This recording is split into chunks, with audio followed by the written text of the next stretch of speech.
pledge allegiance to the flag of the United States of America and to the republic for which it stands, one nation, under God, indivisible, with liberty and justice for all.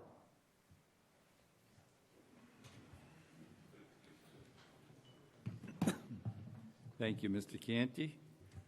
Thank you, Mr. Chairman. Consistent with modifications made to the open meeting law by the legislature of the Commonwealth, this meeting is taking place in a hybrid format. Members of the board are joining us physically in person here at the Great Hall at Town Hall. Members of the board may be joining us virtually over the Zoom webinar platform. Members of the public who wish to observe or participate in this meeting may do so by joining us here at the Great Hall, or may join us over Zoom at the Zoom webinar link that is posted on the town website within the agenda for this meeting.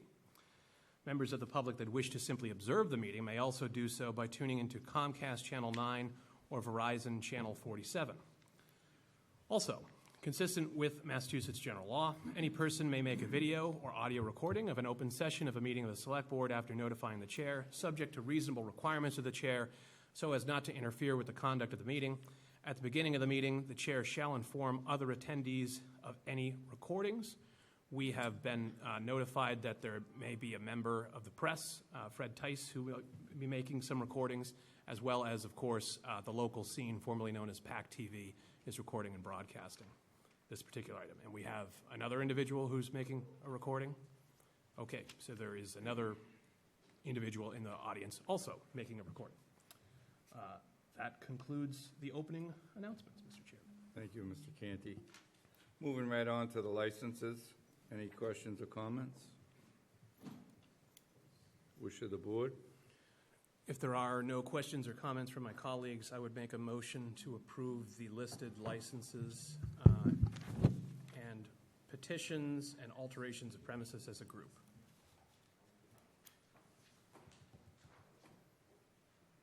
Do I have a second? Second. Motion by Mr. Canty, second by Mr. Mahoney. Discussion? Mr. Blutzer? Yes. Mr. Canty? Yes. Mr. Mahoney? Yes. And myself, yes. Thank you. Mr. Chairman? Mr. Golden for a moment. Oh, yep. I vote yes as well. Okay. I didn't know you were up there. I'm sorry, Mr. Golden. I was just going to say Mr. Golden will be joining us in a few minutes. But No problem. I'm glad I Thank you, didn't sir. say it. Okay. Unanimous. Thank you. First item on the agenda is No Place for Hate. 4 vacant seats, 2 3-year terms, 1 2-year term, 1 1-year term, Plymouth South High School student, the last one. And we have 1 applicant, Linda Jones. Linda Chairman, Jones. earlier today, she asked to withdraw the motion temporarily while she attend a couple of meetings for the No Place for Hate Committee, Okay. if that's okay. Sure. So we'll withdraw. Okay. Zone and Boards of Appeals, 1 appointment, 1 vacant seat, 1 1-year term, and the applicant, I believe, is Mr. Peck.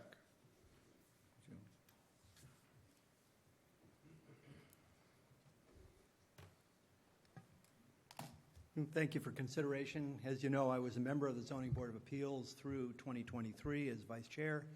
I moved to the planning board for 1 year because I wanted to work on such things as the ADU bylaw and getting the master plan approved by town meeting, both of which were.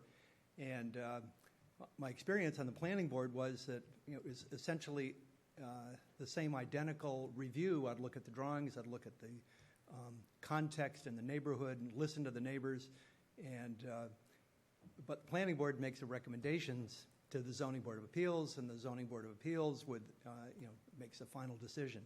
So the same amount of work, which I enjoy doing, reviewing the drawings and figuring out what's best for the community. I'd like to go back. It's an alternate opening, I know, and that's fine. I can still be part of the group dynamic analyzing petitions coming before them. So I'd welcome your support to go back as an alternate. Okay, thank you, Mr. Peck. Any questions or comments? Mr. Blutzer? I just have one question. Who's the alternate now? Is somebody stepping down? Phil Riccardi. Oh, Phil. His family is, they bought a house. In fact, I think they closed on it in Florida. So he will be, more than half of the year down in Florida. So he could have waited and made as many meetings as possible, but he decided to step down. Yeah. Well, we wish him well, and, He's a good man and a friend. yeah, he is. Mr. Canty, then Mr. Mahoney. Hi, David. Hello, Kevin. So in terms of, obviously you've served on the ZBA before. This is an alternate. You've been a permanent member before, or a full member before. Is there anything you'd like to see from your prior tenure that you'd like to do differently this time, or anything you liked about last time that you'd like to see continue if you were to be appointed to the ZBA again? Not really. I thought by and large it worked. I think being respectful to the applicants, I'd say, occasionally the ZBA has been perceived as being a little less open to community input, but by personality and as vice chair, I particularly was attuned to listen to the community. Okay. Thank you. Appreciate that. Mr. Mahoney? David, obviously I support your candidacy, especially how there's nobody else in the contest here. But no, I know what your resume is, and I know that, how you served this committee in a prior time. But more importantly, with respect to tonight's agenda, do you have dinner plans? And what I mean by that is, can you hang around for the next agenda item? Yes, I will be available. Thank you. Any other questions or comments? And I've worked with you on many things, David, so you have my vote, Okay, then, wish of the board. I'd make a motion to appoint David Peck to the one-year term of a Zoning Board of Appeals alternate. I'll second. Motion by Mr. Canty, second by Mr. Blitzer. Discussion? Mr. Golden? Yes. Mr. Blitzer? Yes. Mr. Canty? Yes. Mr. Mahoney? Yes. And myself, yes. Unanimous. Thank you. Thank you, David. CPC project update, 10 Oak Street.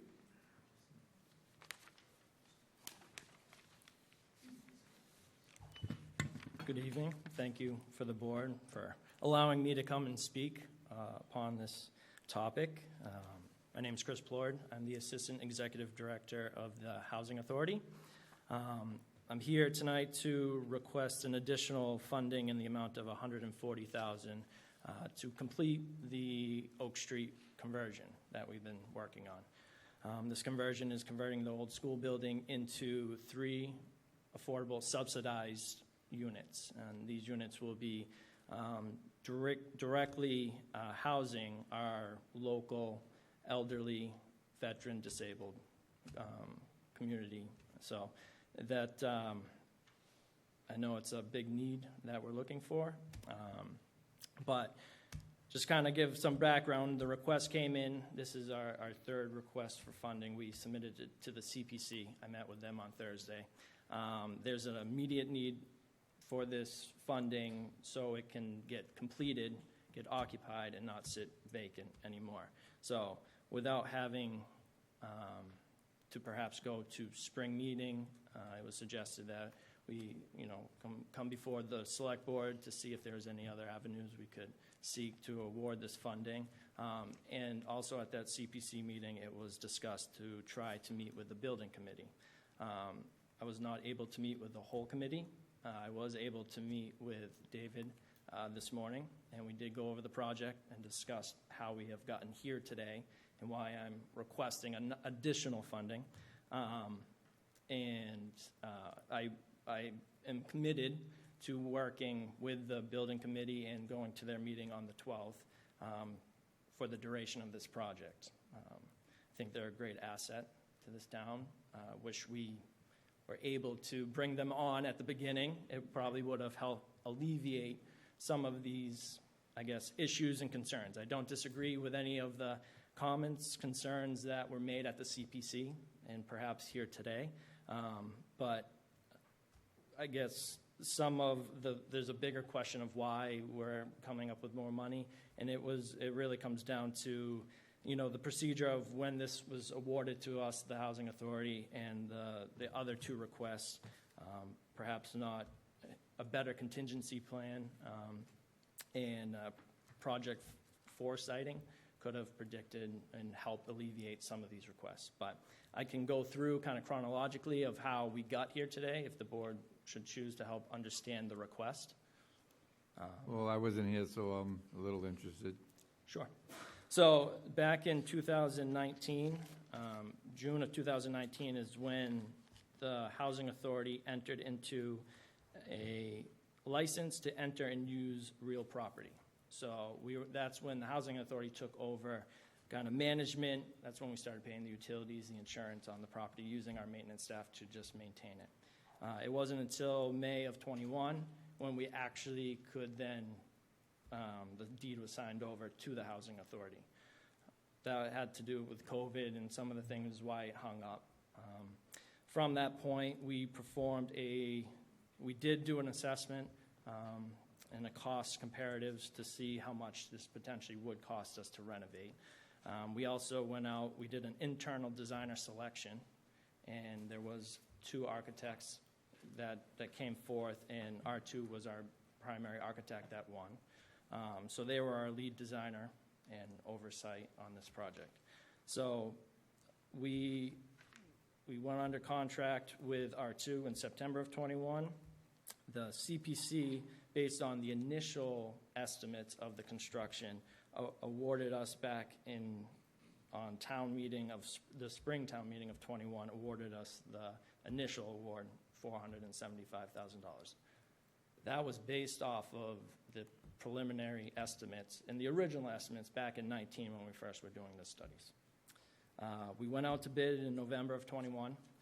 The file sub-bids exceeded the awarded amount, so we terminated the bid at that time. In the interim, we tried to value engineer the project to try to see where we could cut costs and perhaps get it closer to budget. We also chipped away at some of the projects since there was funding, so we added an ADA ramp.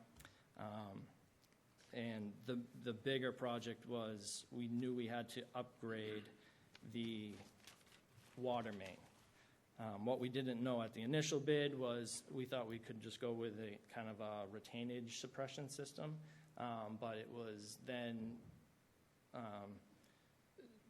told that we needed to then sprinkler the whole building and so forth. We went in and replaced the water main for the fire suppression system, increased that to a 4-inch main. That was funded through ARPA funds from the town at $22,000. But as they were doing that work, the water main, it was at the time we were going to try to use that same line and split, but we couldn't. We had to then dedicate the fire sprinkler main and the water main, and the water main at the time was also leaking, so that needed to be replaced. So the funding we got from that, the change order to replace that water main actually doubled. So we didn't receive all the funding we needed to complete that work.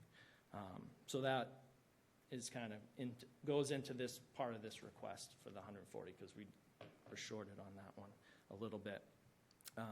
We went to rebid in April of 23. We did this prior to any additional funding award to see if we value engineered enough to bring the scope down.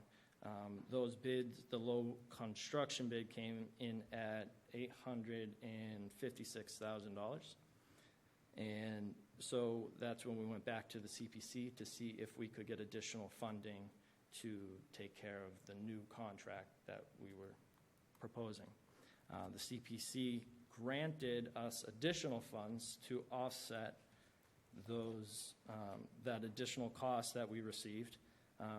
That was awarded in fall of 23's town meeting in the amount of $381,525.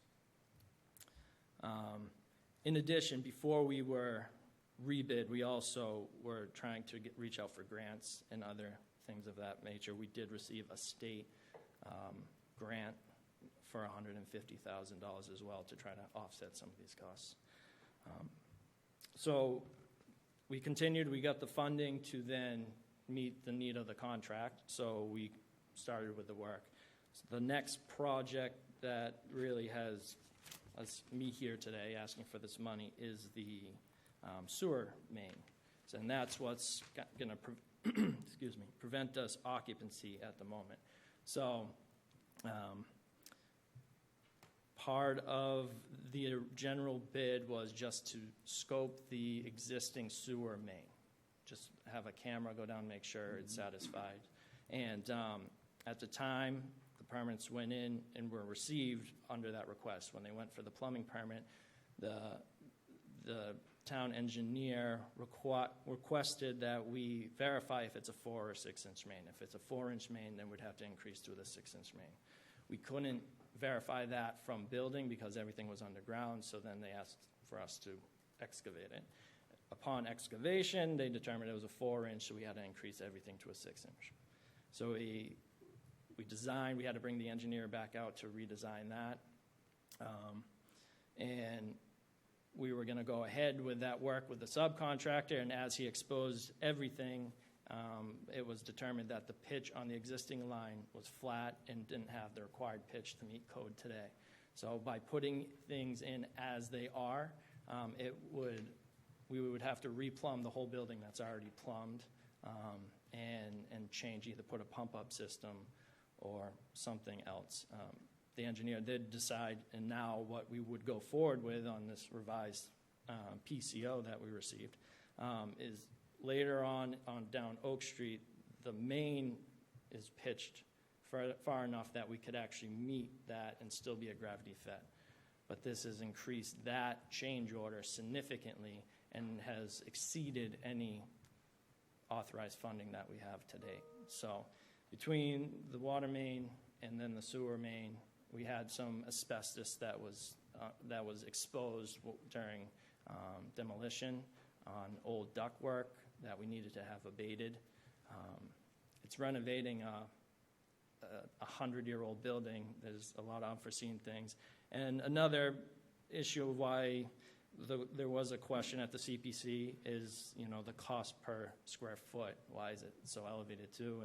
And everything that we have to bid out is, prevailing wage as well. So that does differ from, a private developer when that goes into effect. So unfortunately, we're in the position we're in.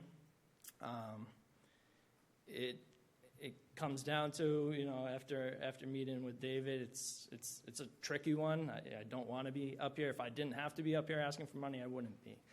The Housing Authority is a full subsidized agency, so what we do is merely a resource. We're not there for profit. We're not making profit off these rents. We don't have excess funds to then develop. What we do, we're not developers. We maintain, and we get subsidy to maintain our facilities. So it's a great venture. We need more subsidized housing. Again, it's our focus is our local elderly, veteran, and disabled, and it's kind of our most impacted in this housing market that we're in. These are the clientele that cannot afford the affordable housing that is being developed. So it really helps those most in need. So I appreciate the consideration, but again, we won't be able to, we won't be able to get occupancy without kind of immediate funds to take care of this. I just have to ask you, in this, because I don't know, how much is invested in this project to this point without the 140? So total awarded funding to this point is $1,028,896. So that's with the state grant, plus the ARPA award for the water main, plus the 2 awards from That's the CDC. everything, 100%? 100%, that's what we've received in funding, yes. Well, not received, but awarded. Yeah. Yeah. Okay, so you're going to get 3 units out of that. Correct. So my question to you is, if you just went off the street and was to build 3 units, it probably would have been a lot cheaper. I'm just guessing. Yep. I'm not in the building business. Probably, yes. And I don't mean you personally. Right, I don't in know, general, I'm yes, just, yes, I agree. So, moving forward, the town needs to be awful considerate of, trying to refurbish buildings. Yep. We're not going to go into that tonight because we'll be here till tomorrow. But, and this is what happens, it's the unknowns. And Right. Well, the intent is good, it's a very expensive venture. Yep. So while you are here, and I'm going to turn it over to the vice chairman, I know he has some questions or comments, but I do have to ask you, with this present board that we have here and have had the last couple of years, we're looking out 5, 10 years. We'd like to know what your plans are. The last project that we did, and John probably knows the date, was with Joni Pimentel, and we added on those units, well, right where your office is. Cherry Hill, yep. And I haven't really seen anything to that magnitude. So is there anything on the plan? And the second thing, I will turn it over, is if you have a card or some contact info, because I had called Mr. Shirley, Okay. and I did not receive a call back. A resident actually had applied there and had some questions and made the list, and, you know, I said, we have nothing to do with that, but Yep. I'd be more than happy to ask, and, Perfect. you know, so I directed him to call there. I don't know if he got his answers, but I'll check with him. Okay, yeah. But I mean, we'd have to have a little more open communication other than when it's, you know, for the money, and I've never met you, and Yep. I'm not blaming you, but, you know, this, I don't know if we need to get a clerk of the works there, or, you know what I'm saying, John? And I mean that, because like when we did the parking deck, and we have projects like this one here that we're sitting in, we call it the clerk of the works, and get your bids, and, because the asbestos and all that stuff would have been picked up, and it really makes me wonder how a sewer main for an elementary school with 3 classrooms, 4 classrooms is sufficient, but yet it's not efficient for 3 apartments. So it's a little, Had the you same know, question. it's a little amazing. When I was listening to you say that, it's like, okay. And I realize the codes may have changed, but the building's been there longer than we all have been, that's for Right. sure, I think. Right? Yeah, I'm the oldest one here, so. All right. Oh, Charlie. So, Mr. Canty. Thank you, Mr. Chairman. Chris, good to see you, long time. Yes. Candidly, I wish you were in better circumstances, Yeah, I but agree. nevertheless, here we are. So I'm looking at the report and recommendations book from the last time this was submitted to town meeting. So you submitted, in part of that application and the backup materials, a memorandum that outlined the costs, listed as page 179 of that book from the fall annual town meeting of 2023. And I just want to go over the costs at that time. So it was, you had, in terms of already authorized spending, you had CPA in the amount of $475. You had a state grant of $150,000, and you had town ARPA funds already in hand for $22,371, right? Correct. So that, at that time, you had $647,371 in authorized spending. You were aware of issues that were coming up and other things you had to do, so that's why you looked for $381,525 from the fall town meeting of last year. And that was a significant amount of money, significant amount of cost per unit at this time. And now you're here looking for 140.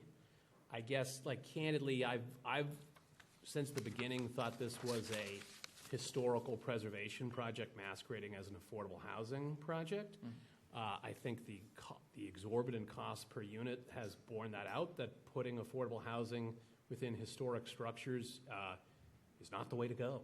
Yeah. But I find it difficult to understand how it got to this place. I know you explained it earlier. I would be very surprised if there's anything you could say that could make me vote yes for this, to be honest, Chris. But in the event that you were to get this funding, what kind of assurance could there be that you're not going to be back here, or someone else isn't going to be back here a 4th time, looking for more money? I would say 5th. Well, let's go 4th for now. And it's enough money and it's enough times that, Correct. Yeah, right. So I guess what kind of assurance that this is the last bit of funding that you would ever need? Yeah, it will be my last time up here presenting more funding for this project, for sure. The general contractor is pretty much done. I've sat down with them. I sat down with any of the subcontractors, and I presented that I will be at these meetings asking for the remainder of this money. Can you make sure I am reassured there is no other extended cost so I can account for them in these meetings? And after I submitted that letter, another bill did come in, but from this point on, there is no other item that could come up that would bring me to this table that we could not finish within the housing authority. The biggest ticket item left to be done is that sewer main, and it's been engineered to work, and they have said that's what it will cost to finish that portion. So no other big ticket item. The units are pretty much complete. They just need final cleaning. The HVAC is hooked up.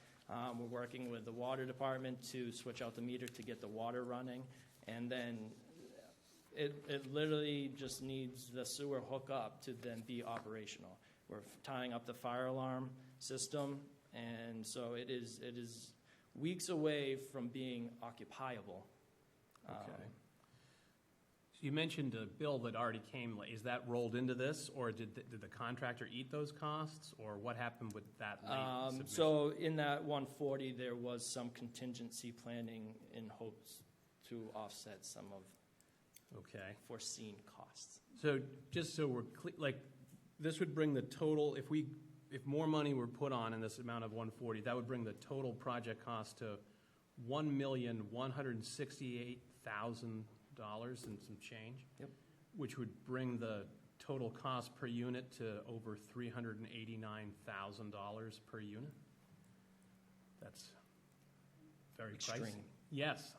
I mean, if back in 2019, we could have bought a single-family home, 3 single-family homes for that amount of money. Now they'd be much smaller homes, but we could still buy them. But they'd be bigger than these units. Yes. Yes. I don't disagree. All right. I have no further questions. I will hold other remarks for discussion. Mr. Mahoney. All right, Chris, so a couple of Wednesdays, just going over a couple of things that we talked about last Thursday at the CPC meeting. So I went out for a walk a couple of Wednesdays ago, heading north on Court Street, and had an epiphany and realized that your office was to my left. So I crossed the street and came over and knocked on your door. And that was probably about 9:30 that morning. We met for the first time.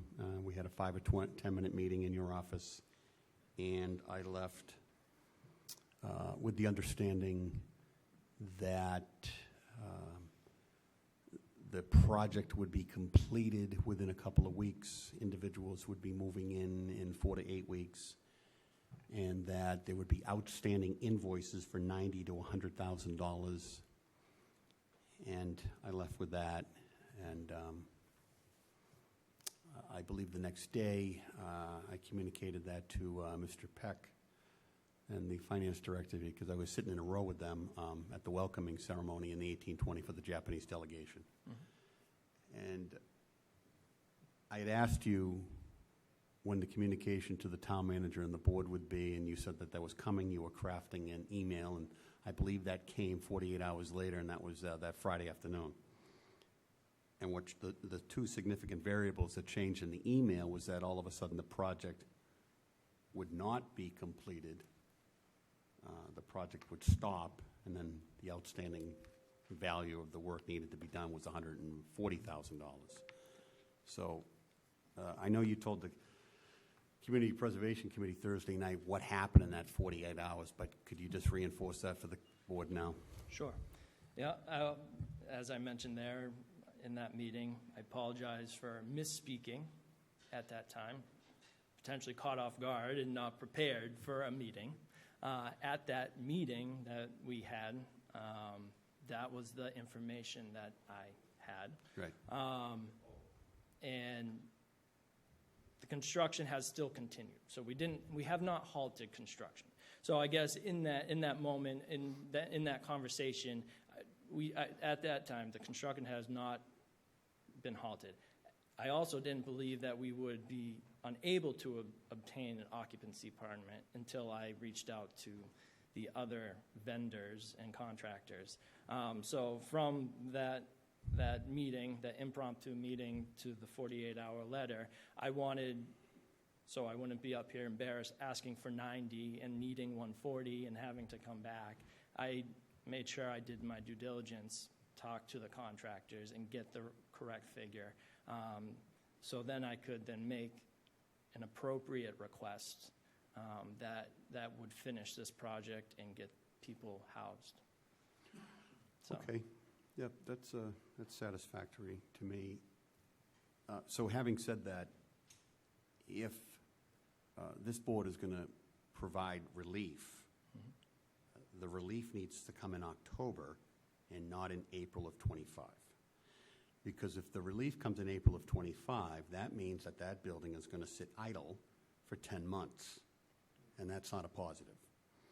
So obviously, the significant mistake strategically on this project was there was an assumption at the beginning that there didn't need to be oversight from the town, specifically our building committee, because the assumption was it was the housing authority, and they knew how to do these things. Right. And that backfired. So whether it's the third or fourth or fifth request, I have a contingency on any future support for this $140. If it is truly $140,000, is that I need town eyes on this last. It's a case study. So win, lose, or draw, we need to evaluate what occurred here, identify what went wrong, and we're supposed to make note of that and not repeat those mistakes in the future. So that's why I asked Mr. Peck if he was going to be able to stay in here, and I appreciate you taking your time to meet with him. So the building committee, and I don't know how many projects it is, but so far they're perfect. So every project that they've overseen has come in on budget or under budget. Now eventually that flawless streak is going to come to an end sometime, but it'll probably be some extraordinary variable that was unforeseen by anyone. So I just, there's there's like almost a 20 or 25-day timeline here that if the relief is going to happen in October, we can facilitate that. But I need Mr. Peck to be accommodated in his committee with respect to materials and data to what has occurred to date, what is remaining, and if they need to get their boots on the ground and get in that building and look around. I just want all of that facilitated. And then, of course, the relevant department heads, paid town staff that weighs in on this too, so that now I have town staff giving us, in conjunction with a pretty solid performing building committee, a reasonable assumption that there won't be another ask and that we can finally put this to bed and move on. And last question. Are you telling me that all 3 units are going to be occupied by senior disabled veterans? That is, yes. All 3 of them? Yes. Native Plymouthians? So Or current Plymouth residents? So, right, so the way the voucher, it's a voucher subsidized unit, and the board has adopted priorities for that, so local being a preference, elderly, disabled, and veterans all being a preference. So 100% it would be local, and then, yeah, it depends on the other priorities, who's on the list, but they would meet up with one of those criteria. They are all one-bedroom units, so a family's not going into these. So it would be a single or a couple, and it's specifically for your elderly, a veteran, a disabled. Okay, Chris, that's all I have for now. Thank you. Thank you. Mr. Golden? Thank you, Mr. Chairman. Chris, I'll give you a spoiler alert. I'm skeptical of this, Sure. as are my colleagues, obviously. But I want to caveat it up front and say I want to thank you for the work that you do at the Housing Authority. You do yeoman's work, and you absolutely serve the community in a significant way. So none of what I'm going to ask and none of what I'm going to say is a criticism of you or your operation. I think for me, my criticism overall is of public or semi-public organizations trying to do affordable housing projects when the private sector can do it for a lot cheaper. So my first question, I'm going to bring back to Mr. Canty brought up the fall 23 town meeting. The tables that you folks provided in your request for the additional $381,525. Table B represents completed projects, and the sum total of those projects was $135,196. Where did that money come from? Out of the original CPC award, that $475,000. I'm more confused now than I was when I walked into this meeting, because if you go down, that means you're double counting that money then under authorized Table A down below. So I am having a hard time following the total cost of this project overall. Sure.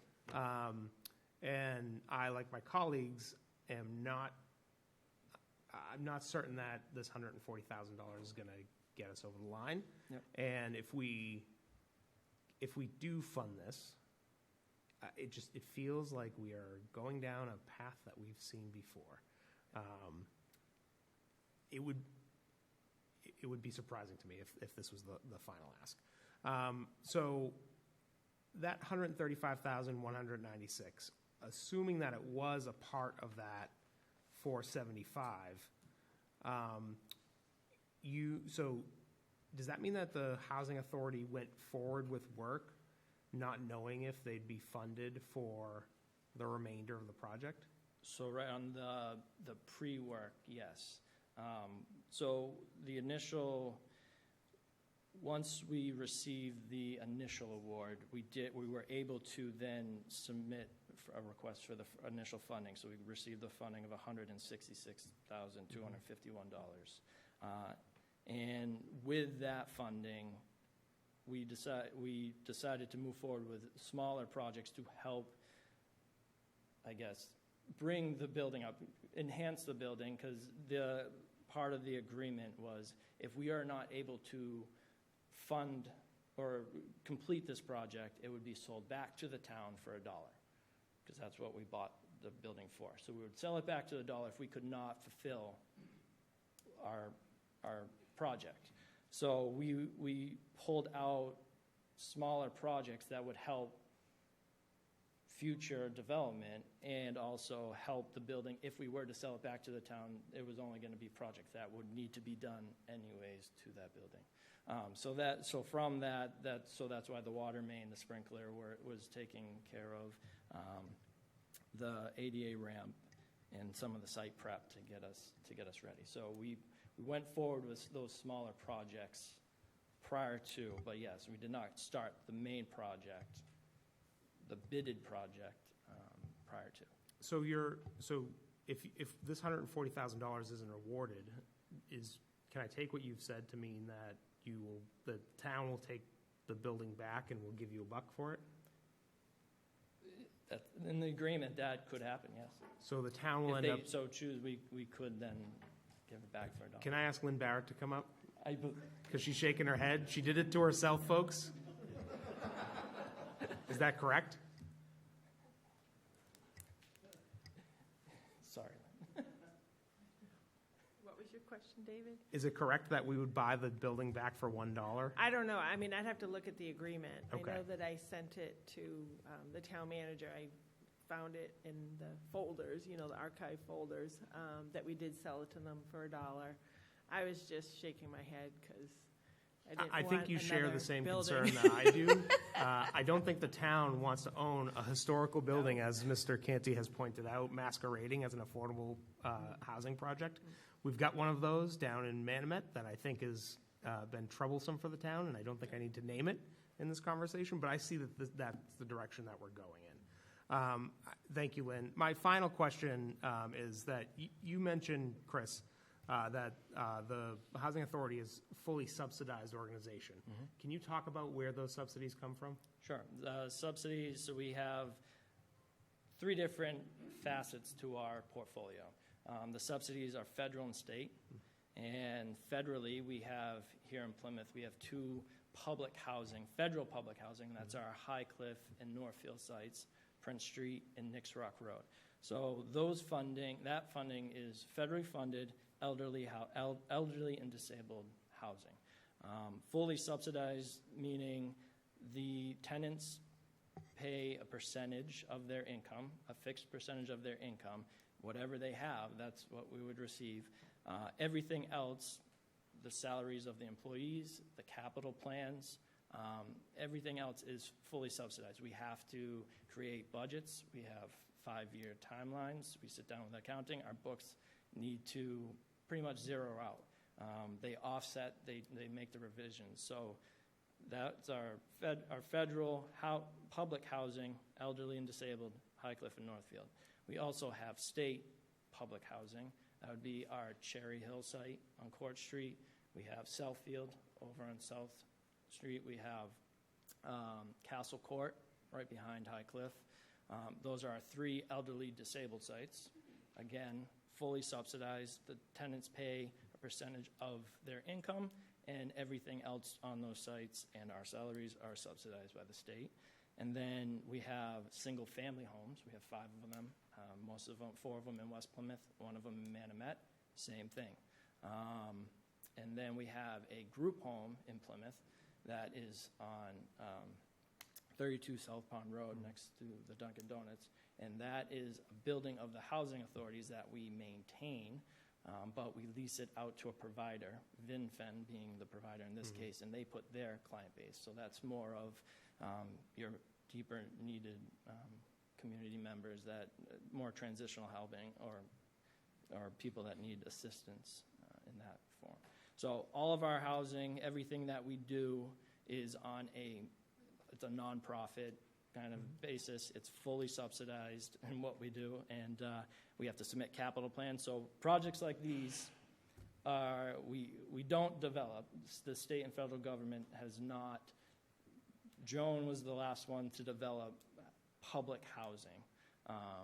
And so the federal and state government has not subsidized or has not funded subsidized housing development.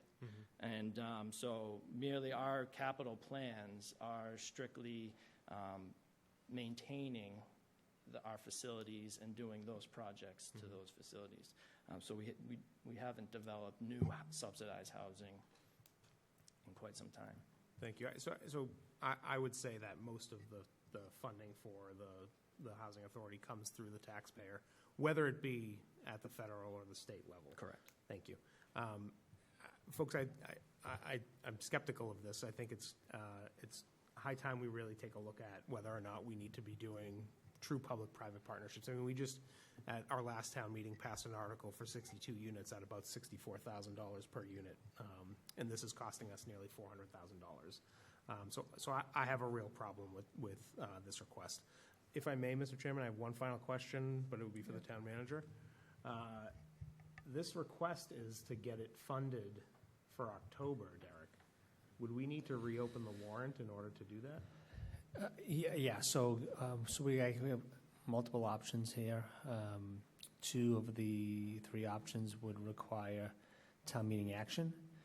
So to your question, yeah, the board would have to reopen the warrant at its next meeting, which would be September 10th, for a period for, I would recommend, at least 4 or 5 days. Accept this as a request, and then it would be placed for article review at the September 17th meeting. There are 2 sources of funding that I'm aware of, certainly CPC, which we all know, and there's an additional source of funding that could be used for affordable housing as well. Ms. Barrett could speak to that account specifically, but both of those 2 sources of funding require town meeting action. The other alternative, although very limited, dollars remain as an ARPA, which would not require town meeting action, as you know. Thank you. If we do reopen the warrant, other petitioners could come through, yes? Absolutely. Thank you. Yes. Mr. Chairman?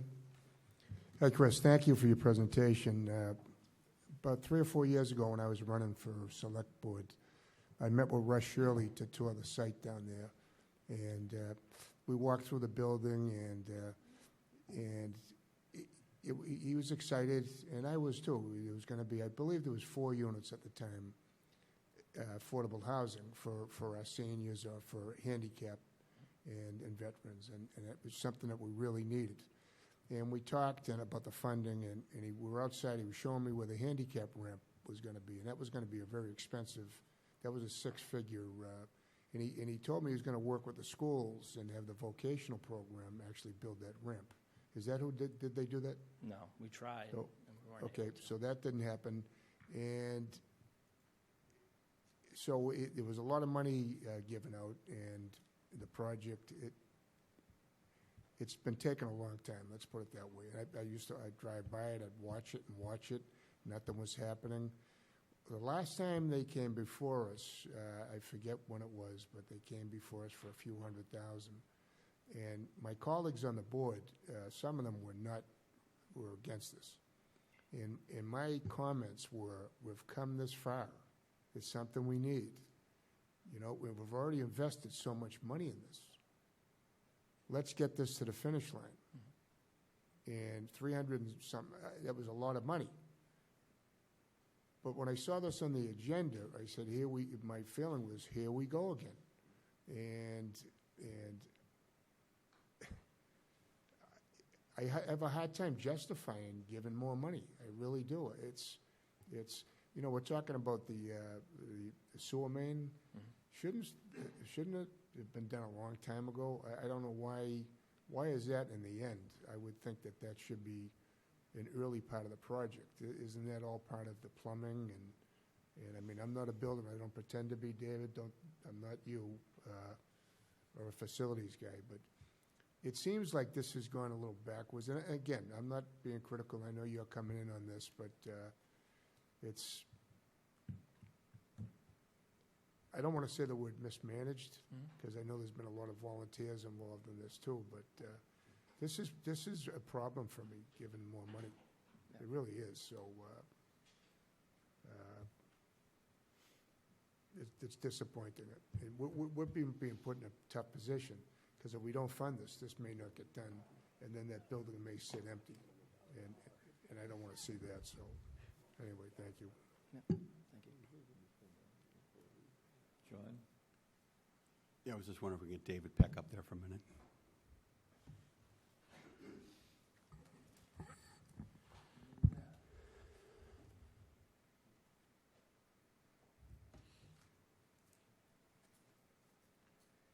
So David, so I think you heard the timeline outlined by the town manager. Potentially is a scenario where we could vote to open the docket or the warrant on the 10th and close it on the 17th.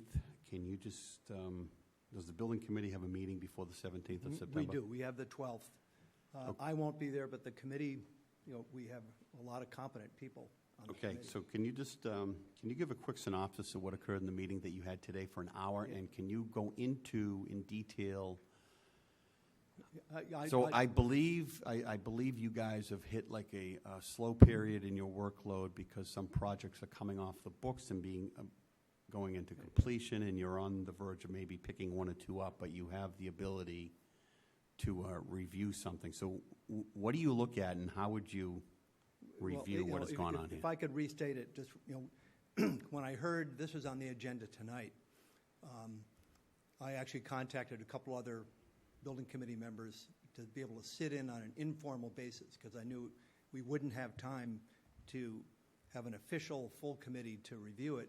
But I wanted to listen and support, add just as one member of the building committee, observations twofold. One about the process that got us here, but more important, make sure it doesn't happen again.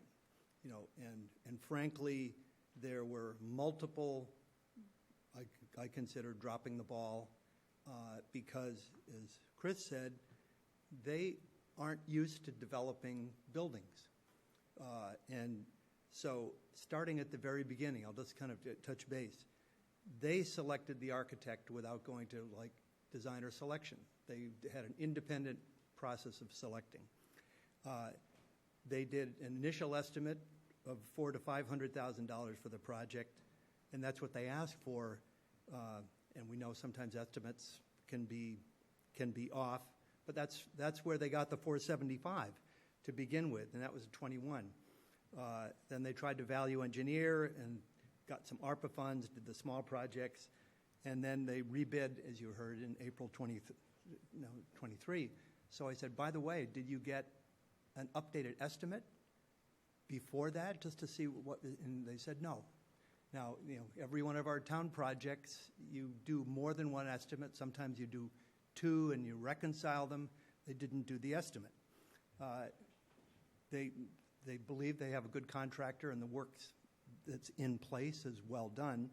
But I said, did you have an OPM, owner's project manager? And they said, no. And I said, again, I'm just saying, the town projects, we always make sure, even if it's not a full-time clerk of the works or OPM, but you have a professional. They said, well, we thought the architect would keep an eye on things, or some of our volunteers. So, and then I believe a major issue at both the early stages and then our current one, they didn't put enough contingency and escalation on it.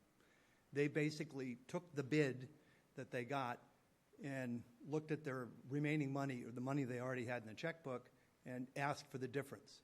They added no contingency, no escalation. And if you take that $856,000, which is what the project cost, and add 20%, it's an old building, add escalation, that's $180,000. They wouldn't be here asking if they had properly asked for the amount of money an old project needed. So both the initial ask and then certainly the ask in 23, they underestimated what they needed for the project. Every one of these steps is where the building committee could have helped, or an owner's project manager. They were flying on their own, and it's coming back to reflect things. And then, it's sometimes from the town meeting member thing, as other projects, if the full cost of a project were properly estimated and presented to town meeting, then town meeting might turn it down. I certainly would think for 3 units and $1.1 million or $1.2 million, if that had been presented in 2019 or 2021 or even 2023, people would have said, we need affordable housing, but that's too much.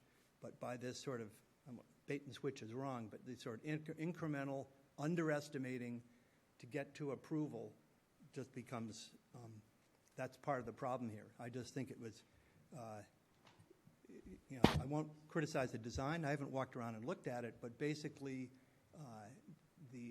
we've not had full disclosure throughout the project about what this project truly costs.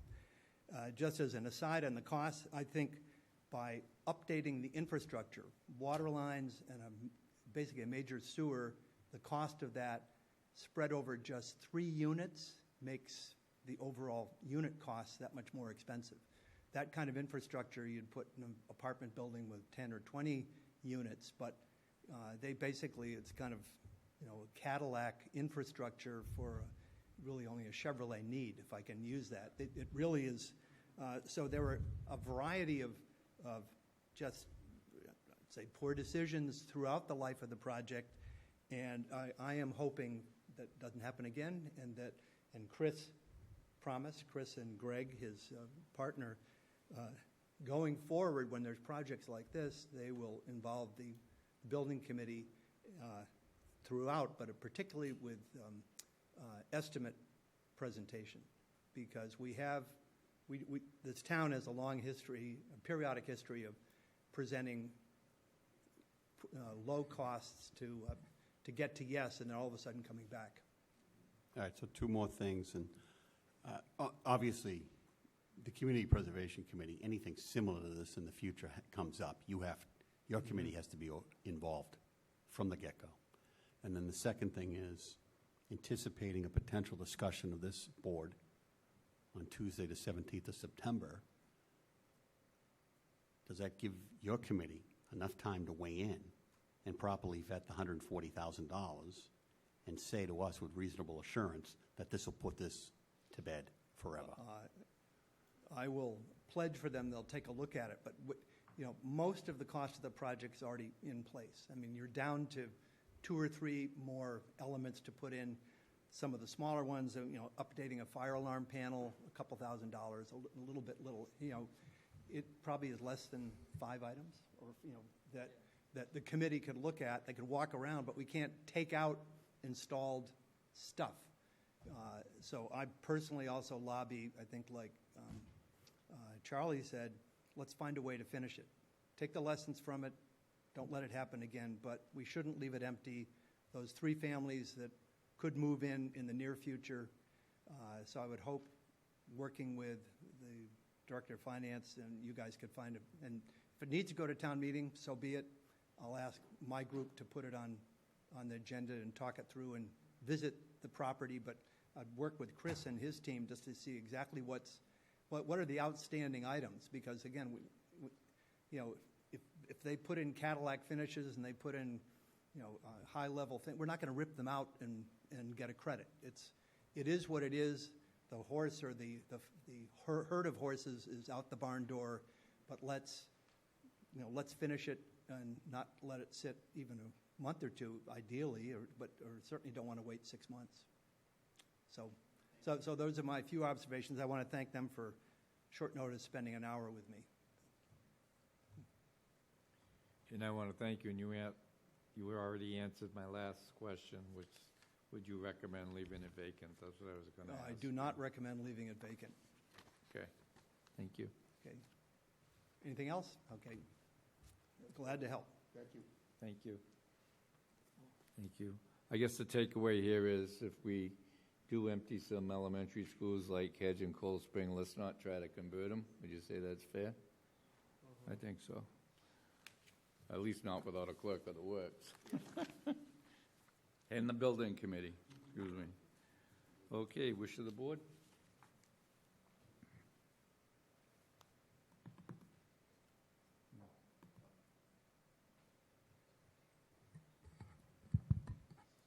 Put this on as an agenda item for Tuesday, September 17th, Mr. Chairman. Okay. Well, Mr. Canty. for what purpose? For the potential sponsoring of an article for October town meeting. That's far too late. So you'd have to, what he said earlier was that Right. we'd have to open the warrant on the 10th, close it on the 17th, right? So I'm personally will speak vehemently against opening the warrant for this purpose, but procedurally, you'd have to make a motion to open the warrant to do what you're, so that it could be submitted. But I will hold further comments until such motion is made and seconded, if it is.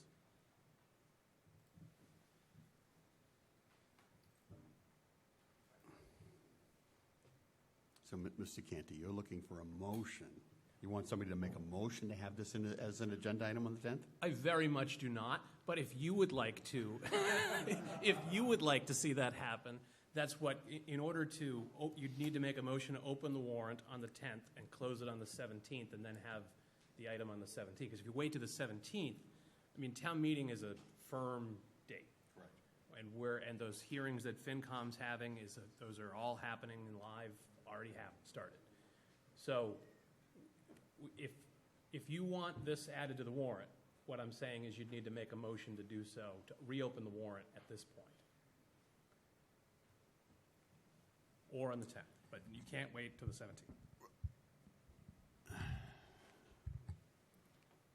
I would wait until there's input from the building committee, and there's a reasonable expectation that this is going to finish it. I don't believe that if an article were to be sponsored on the 17th, that would completely collapse an October town meeting, and the individuals who participate wouldn't be able to wrap their arms around, such an article and get it through. I need more data. I want our side to weigh in on what's going on here and what has occurred. Well, right, but time is not our friend. Time marches on despite your desire for more data. I agree with that, Mr. Canty, but I think there are times when, I don't look at this as particularly a large item that is that confusing. Unless we know right now that we're not going to finish the project, there's a firm majority that is saying, we're not going to complete this, we won't make this contribution, and the Housing Authority can either take their Oak Street school and go finish it on their own or relinquish the building to the community. But I don't know that yet. I'm not definitive one way or the other. But I look at the chair as the individual that sets the agenda, and past practice has been, I don't remember too many formal votes being had for an individual to get an agenda item on. And we can put an agenda item on beginning on the 10th, and we can have a subsequent discussion that doesn't lead to an affirmative vote opening up the warrant. But Talk to me, Kevin. The warrant's already closed right now. There's already hearings happening. There's a schedule of hearings happening. Town meeting has a firm deadline. The caucuses have a firm deadline. So if your desire is to put on the warrant, I think you have to act now. I just don't think we can't wait 2 more weeks, because you're gonna backlog that whole process that frankly, that's putting a lot on the FinCom, that's putting a lot on, it's only one article, but you don't know that that's the only article that's gonna come in during that 5-day window that the warrant is open. You could have 10 petitioned articles waiting in the wing come in, and then the whole schedule is up on its end. Agreed. Mr. Chairman.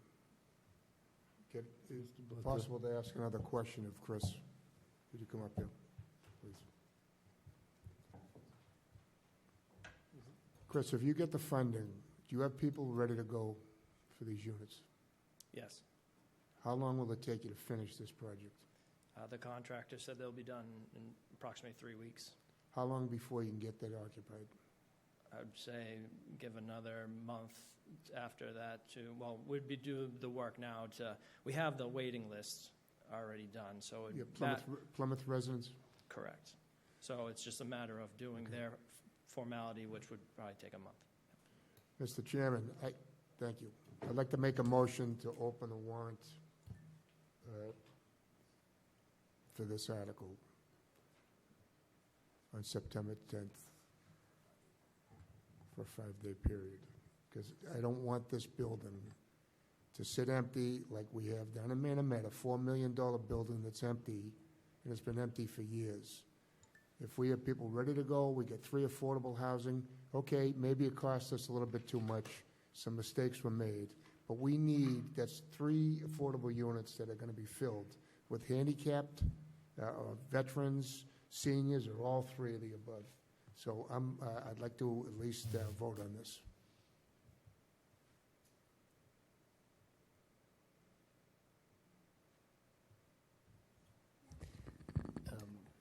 Mr. Bletzer, what was your motion again? Yep, for a 5-day. So you're suggesting there's an agenda item on the 10th of September to vote at that point in time to potentially Yeah, open it excuse me, for a then week. we'll vote then, yes. Mr. Brandy, Just so I could clarify procedurally, I think the discussion is amongst the board members of whether or not you're asking the chairman to place an agenda item on the 10th to open the warrant and then close the warrant. There's no motion to be made. This is more of a discussion. There's nothing listed on the agenda that would allow for you to make a legal motion at this time. So I'm back. How about if I made a motion to approve this funding? No. So It's on the agenda, why can't I make a motion on this? Well, so you can make a motion that you couldn't be anticipated by the chair within 48 hours under the open meeting law without violating the open meeting law. But there's a lot of, I guess, technically, if the chair couldn't have reasonably anticipated that you would do that within 48 hours, I guess you could. I don't think it would be a great idea. But the there's just so many unanswered questions about where that funding would come. The only place it could come from without town meeting action is ARPA funds. So you'd be making a motion for ARPA funds specifically. And we don't have we haven't heard any information about other uses for ARPA funds, the current balance as it stands right now on ARPA funds. So, I mean, that would be potentially going into undiscovered country in that regard.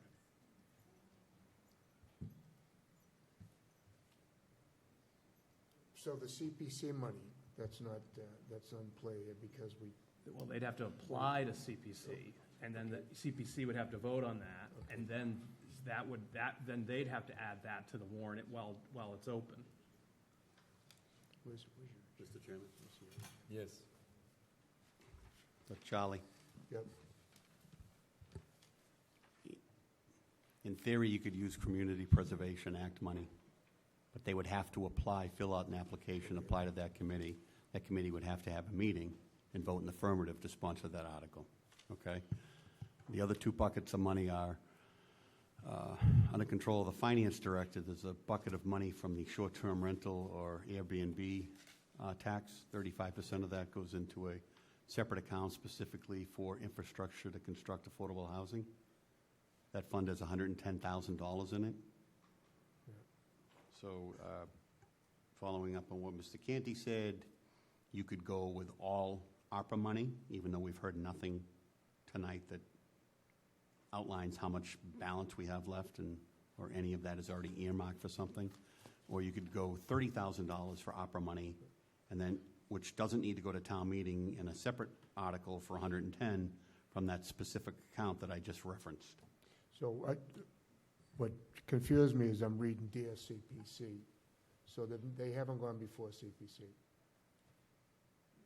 That's what's confusing. They haven't applied for an article of community preservation, but they went in there last Thursday to give an update on this project. It's just a smaller version of what we just heard.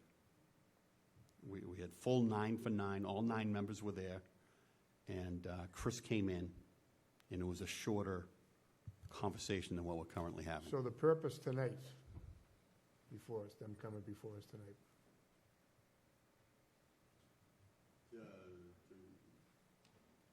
I would say that Chris came in to update us on the current status and to initiate a discussion on potential relief for the current situation. Mr. Golden? Thank you, Mr. Chairman. Mr. Mahoney, is it accurate to say that there was no action taken by the CPC during that meeting? That's correct. Thank you. Mr. Canty? So, I would just like to stress that if we reopen the warrant for this on the 10th or on any other day, anything else could come through the door while it's open. And that could really have a cascade effect on the rest of the system, including like the FinCom that already has their schedule laid out, including the caucuses and all of that stuff. And I think there are a lot of unknowns as to how that aspect would play out.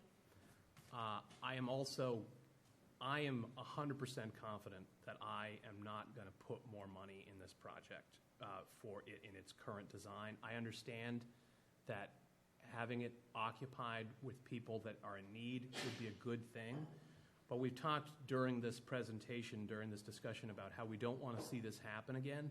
If you continue to reward, and I don't mean this as a criticism of Chris. I think Chris and his organization does great work. I think the idea behind the project of putting affordable housing in that wasn't necessarily a bad thought, but I did notice from the beginning that it was very expensive, and that was when it cost a lot less than this.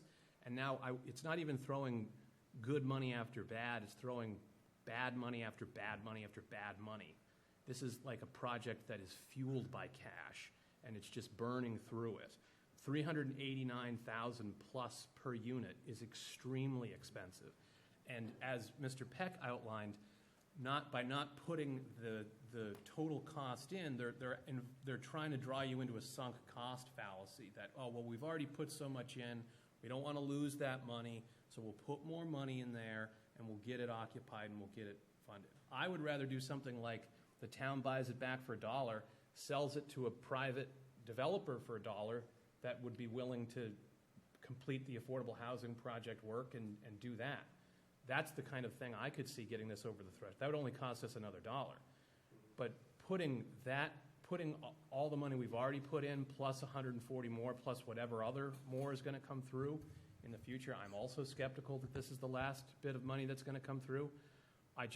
I can't personally, despite the fact that we need affordable housing desperately in this community, that doesn't mean we need any kind of affordable housing that comes our way. We should still be vetting projects individually. And I think this has been a project with a lot of questions and a lot of problems from the beginning. And as it has gone on, the problems and questions have only increased for me, not decreased. So those are my thoughts on both opening the warrant as well as the substance of the material before us. Mr. Golden? Thank you, Mr. Chairman. I would agree with Mr. Canty wholeheartedly. In order for affordable housing to work, it needs to be affordable for the taxpayers who fund the projects as well, and this is just not it.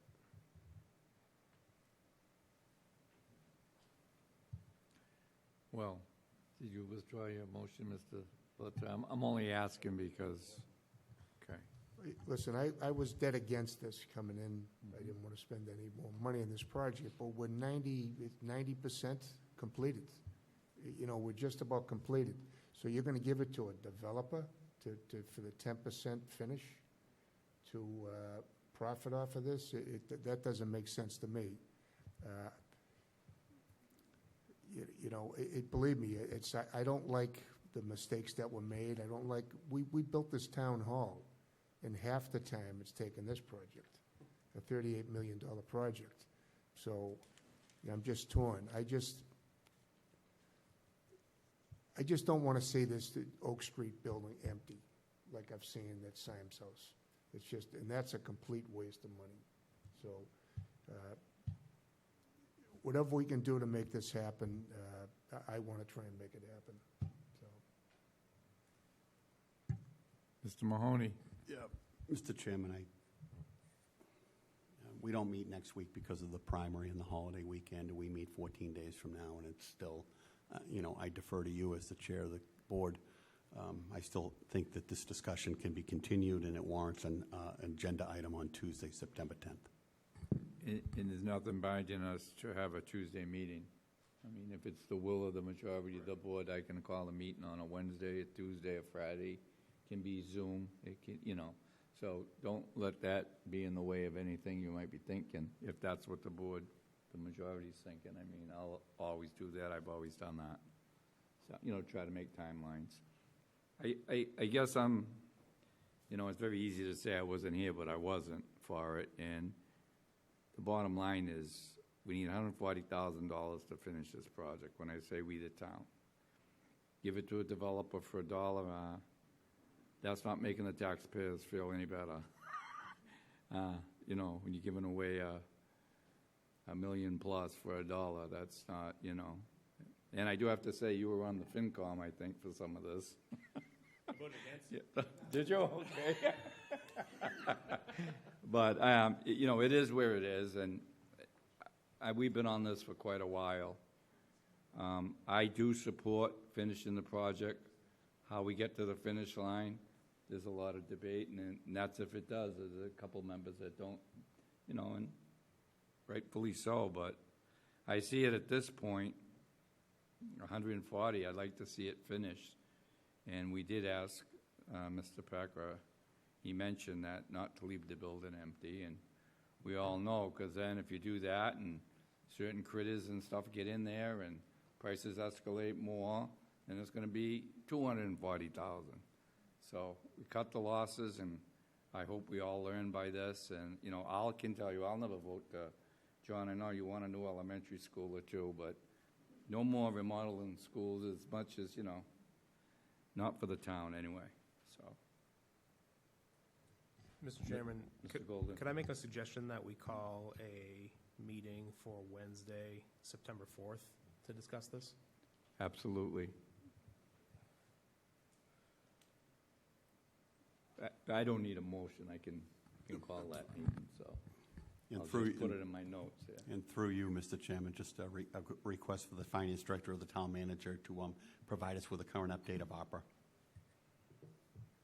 Yes, John.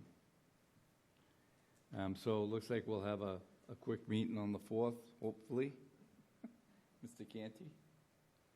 If we do have it on the 4th, I have to present to the FinCom that night on Land Bank, so if we could do it as early, like somewhere between 5 and 7, that would be excellent, unless a better time works for other people. That was one point. Number two, when I said I would like to see a developer take it for $1, that was on the idea that that would cost the taxpayers $1 and save them $139,999 to see the same outcome of affordable housing created in that scenario. Because if a developer, the problem with developers of making affordable housing is obviously the cost to them, but if they're getting the land and the building for so cheap, then they could still make a go of it. So I don't want to just give it away to somebody just to give it away, but I'd rather save the taxpayer as much money as we can and still effectuate as much of the original goal as possible. I think that would be better overall than personally, just for myself, personally, than putting another $140,000 in versus just the $1. But reasonable minds could differ. That's just my 2 cents and a more complete explanation of my position. Mr. Blitzer? And that's why we have 5 votes, so. All right. So, looks like we're going to go for the Wednesday, the 4th, right? And earlier can be, yeah, we can do that. Right? Okay, gentlemen? And hopefully you can get some more answers and about the money and all that jazz, John? Yes. I know Lindsay about, let's figure it out and get the APA number and see where it goes. Okay. So let me just write this down. Well, let's just move right on. Seaside Grace Trail presentation. All right, this is going to be the 4th.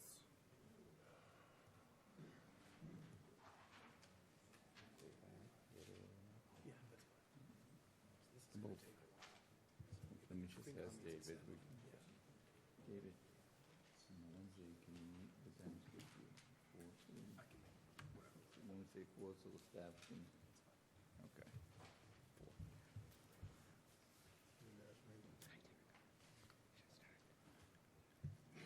Good evening. there. Welcome. Hi there. Hi. You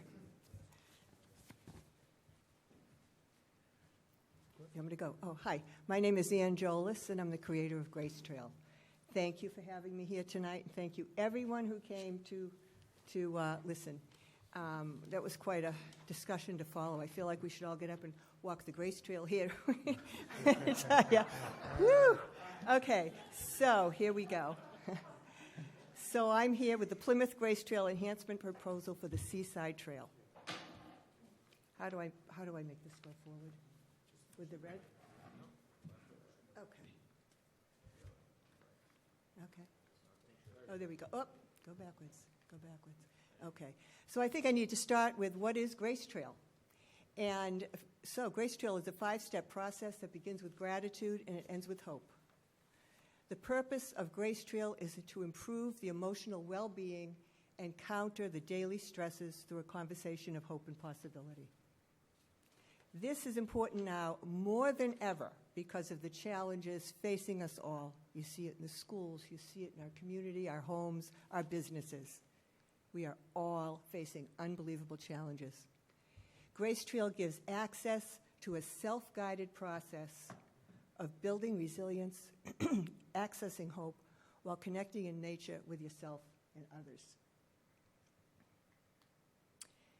GRACE.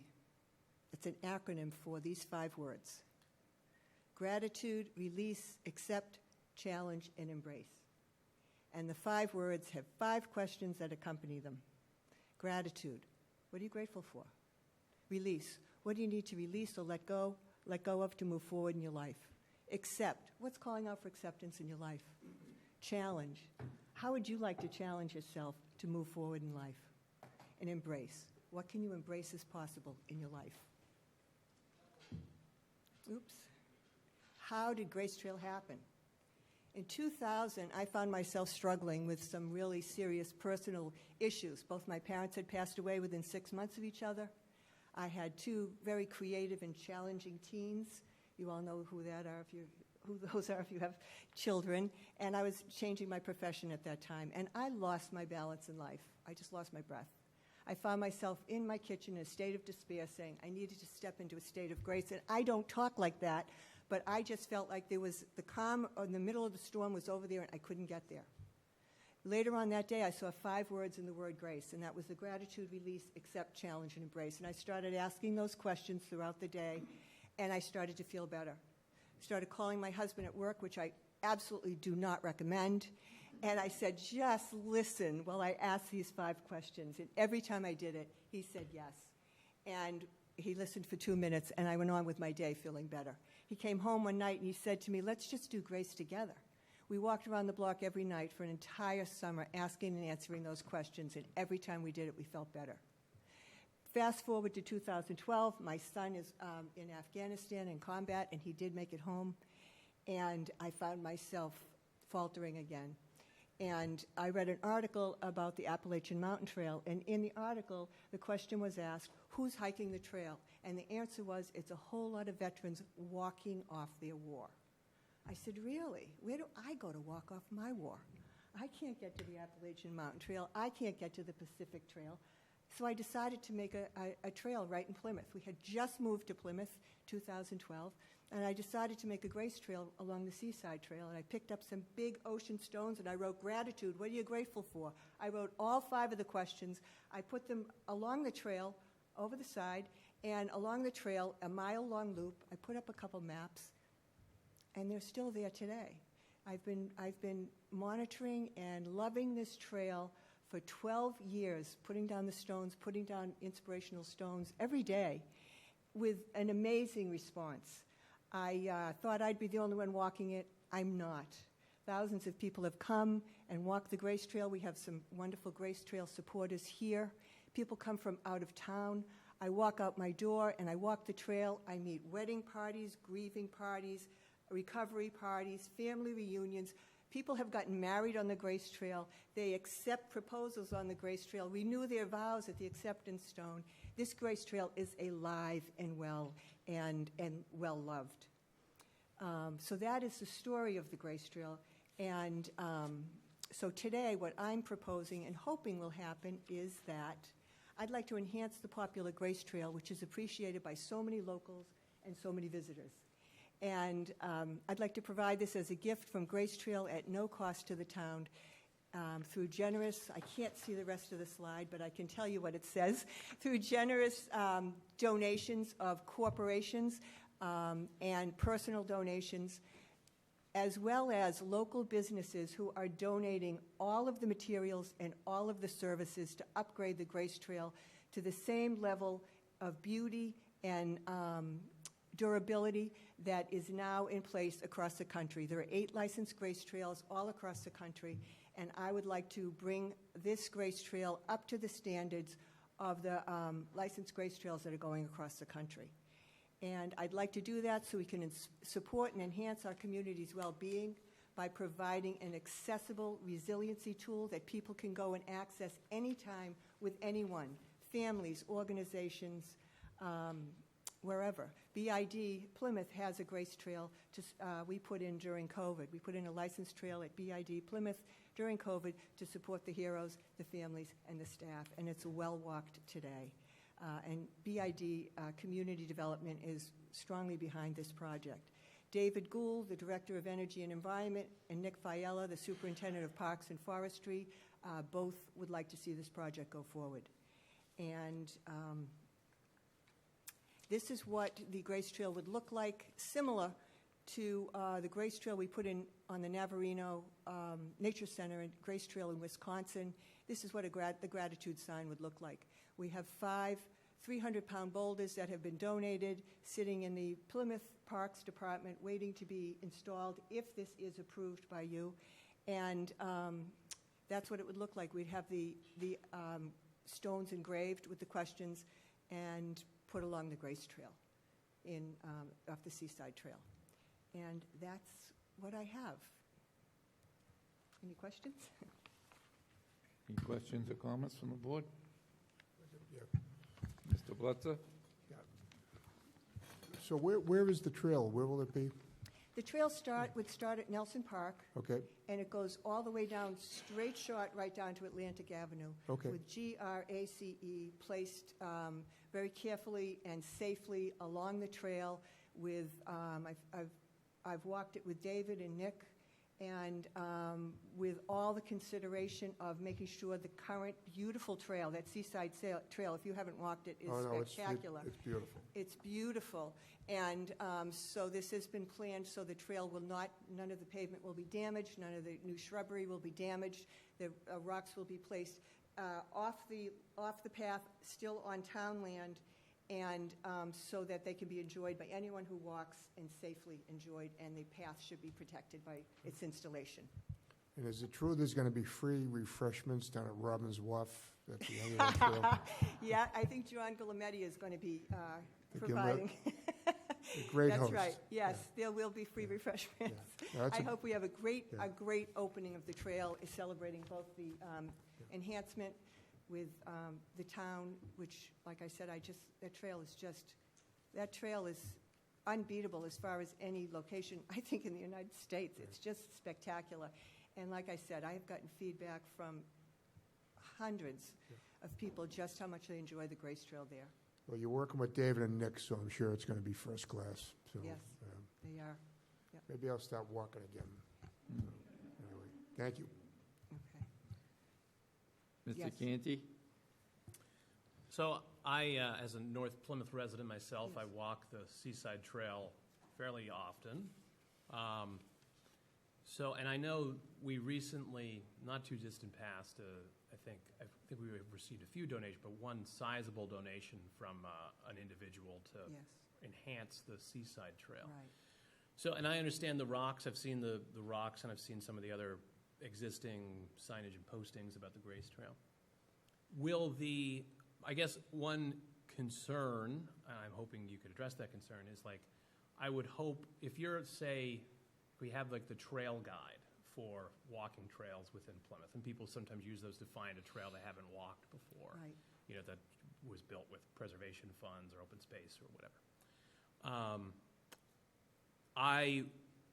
Will the signage for the Grace Trail, not the rocks, but the other signage, identify that the Grace Trail is part and parcel with the Seaside Trail? Yes. Similar to like the old exit 6 to old exit 7 is Route 3, but it's also technically Route 44 West. Nobody calls it that, but it is up on the sign.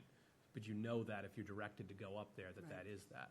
So I would just hope that people, because a lot of people would start walking the Seaside Trail around Nelson Park. I wouldn't want them to be confused, like, oh, I thought this was the Seaside Trail, but it says the Grace Trail. So can there be, the Grace Trail along the Seaside Trail or something of that nature of branding so that people are not confused? Absolutely. I pictured it as the Plymouth Seaside Grace Trail. Okay. To put the two names together, and so there wouldn't be any confusion. Okay, as long as that was just my, Yeah, no, that's a good point. thank you. Any other questions or comments from the board? I see Mr. Malaguti wants to.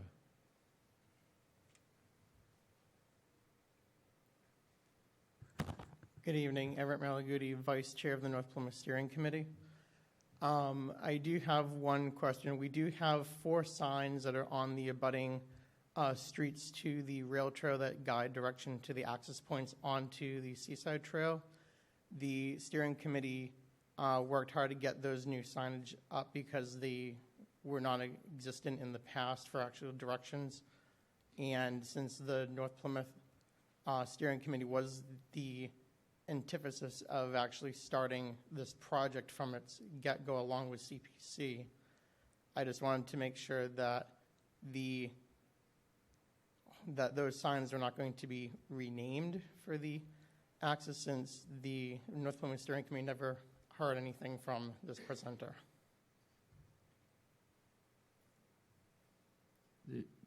David, or do you, Ian, anything about that? Good evening. For the record, David Gould, Director of Energy and Environment. Yeah, we have no intent of changing the name of the Seaside Trail. We've talked with Ann about that, incorporating Grace Trail. To Everett's point, we actually had a couple new signs made when we were doing the improvements to direct people down there. We actually had some extra signs made. So I have extra signs in my office. If those things get damaged, we can immediately replace those. So there's extras ready to go, and no intent to change the name or any of the directional signage. Quite honestly, I think the design of the Seaside Trail and the logo is really nice, and certainly don't have any intent to change it. Okay, thank you. Have you bought the stones yet to put the markings on? Have you purchased They were those? donated. They were all donated. They're all donated? Yeah, they were donated. The engraving has been donated, and the signage has been donated. Okay. The Yeah. only reason I ask is we have a lot of granite and stuff at the, I believe, the old water barn. That's the only reason I brought it up. Oh, okay. But if you should need some benches maybe, or, It's a great I idea. think we have a lot of Okay, stuff up in the water barn, David. If, that's awesome. That would be great. you put it to use, Okay. Any other questions or comments from the board? Go ahead. I'll make the motion to approve this. This is a great project. Thank you. Motion by Mr. Bletzer, second by Mr. Mahoney. Discussion? Mr. Golden? Yes. Mr. Bletzer? Yes. Mr. Canty? Yes. Mr. Mahoney? Yes. And myself, yes. And thank you very much.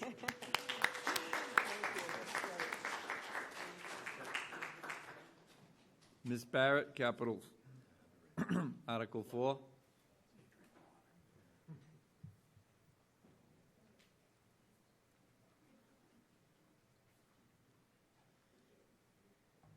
Good evening. So there's a warrant article for of some capital items and I believe one plan study project. I'm assuming that you got the list of projects in that warrant article. So there are 3 fire department projects, 1 school department project, a project from the cemetery department, 2 from the water, and 1 from the airport. Those departments are here tonight to answer any of your questions that you may have regarding those projects. The Capital Improvement Committee plans on reviewing those projects on Thursday of this week. So we'll come out with a capital improvement ranking process and sort of a recommendation on how we fund these projects for town meeting. But if you have any questions regarding any of those projects tonight, the departments are here. Any to questions for Lynn? No questions?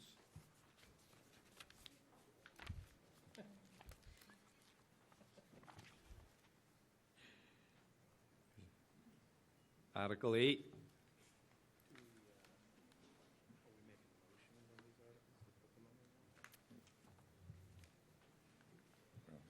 Yes, it does say. Was John coming back? Yeah. Good evening, everybody. One second, please. On Article 4, do we have a motion from the board? Make the motion to approve. Is that Mr. Bletcher, is that a motion to include it on the town meeting warrant and recommend it to town meeting? Yes. I would second that motion. Thank you. Motion by Mr. Bledsoe, second by Mr. Canty. Discussion? Mr. Golden? Yes. Mr. Bletzer? Yes. Mr. Canty? Yes. Mr. Mahoney? Yes. And myself, yes. Thank Article you, Mr. 8. Chairman. Good evening, everyone. For the record, my name is Rich Vaca. I'm the Conservation Planner for the town of Plymouth. We're here tonight to speak to Article 8, which is basically amending the Plymouth Wetlands Protection Bylaw to afford vernal pools a 200-foot zone of protection again. This is more or less of a housekeeping matter. Quick history here. The town had passed its Wetlands Protection Bylaw back in 1989. In 2010, we issued regulations that enacted that bylaw. In those regulations, there was a statement that vernal pools will have a 200-foot protective zone around them. In 2017 or 18, the town had subdivided a lot over on Long Pond Road. There's a vernal pool there. During the course of the permitting, a very astute engineer noted that the bylaw only afforded 100 feet protection to the vernal pools, where the regulations afforded 200. So the commission at that time, on the advice of counsel, Amy Quessel from KP Law, that we needed to bring the bylaw and the regulations into alignment. So the commission changed the regulations to reflect a 100-foot buffer zone as stipulated in the bylaw,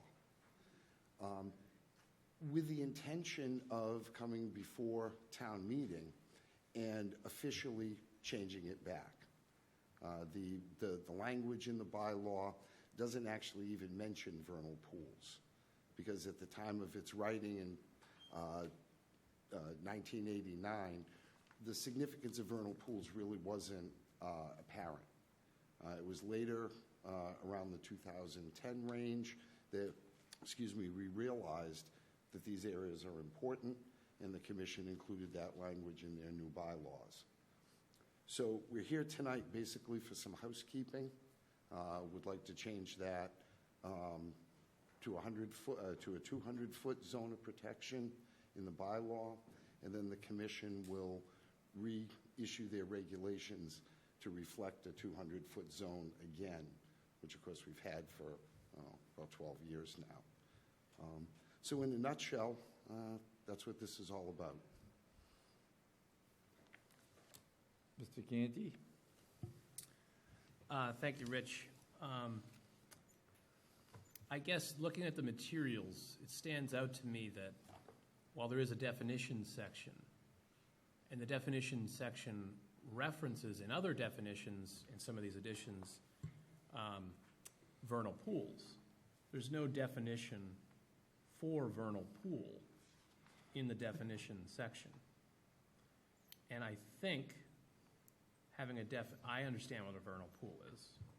However, I'm not sure what the lower limit of a vernal pool is versus, say, a large puddle. And not to be flippant, but I think it would be worthwhile to define a vernal pool as part of these regulations, so that there's no question about what a vernal pool is and what requires the 200-foot setback. Because otherwise there's a level of ambiguity between what's some other body of water that is occasionally full of water and occasionally not, and what is a vernal pool that requires a 200-foot setback. So could a definition of vernal pool, I don't know if it's defined in like the CMRs or some other source that we could pull from and just use here, but could we add a definition of vernal pool if we were to put this on the warrant, so that people would have clarity as to what requires this 200-foot setback? Yes, sir, we could do that. Thank you. Mr. Golden? Thank you, Mr. Chairman. Rich, good to see you here tonight. Good to see you too again. The state requirement is 100 feet, correct? Yes, it's a resource area like all others. What is the significance of the 200 feet for us here in Plymouth? Well, the science tells us that, a vernal pool is basically defined by the organisms that use that pool for reproduction. Mole salamanders, wood frogs, and fairy shrimp. All three are considered to be endangered or threatened species here in Massachusetts. Most of the time, these animals live in the upland, and they visit the pool usually on the first warm, rainy night in March to reproduce. And what the science tells us is that these organisms can range anywhere between 200 feet and 1,000 feet from that pool.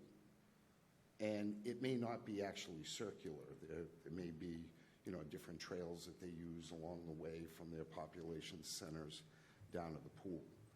So, like the Cape Cod Commission affords their vernal pools a 350-foot buffer zone. Many of the towns that I've worked for in the past have offered the 200. to give those pools that extra space that those organisms need. And I'll say this, that since 2010, it's been 200 feet here in Plymouth. And it was only this astute young engineer that pointed out the difference between the two. So that's what we're here to correct. But, you know, in short, David, the more space we give them, the better. Sure. I thank you for that explanation. I assume you're not going for the 1,000 feet because you don't want to be drawn and quartered over a fairy shrimp. Well, you know, I mean, the thought crossed my mind. However, though, I think reasonableness would be to just go back to the 200-foot that we've had. So just to reiterate, for a decade plus, you were the commission and prior to that, the committee was enforcing a 200-foot setback. That's correct. Were there any major problems with that? No, sir. Thank you. Welcome.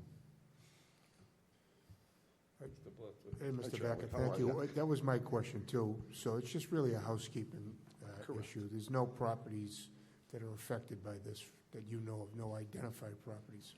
That is correct. Okay, so, thank you. You're welcome. Any other questions or comments? I'll move approval. With the stipulation that we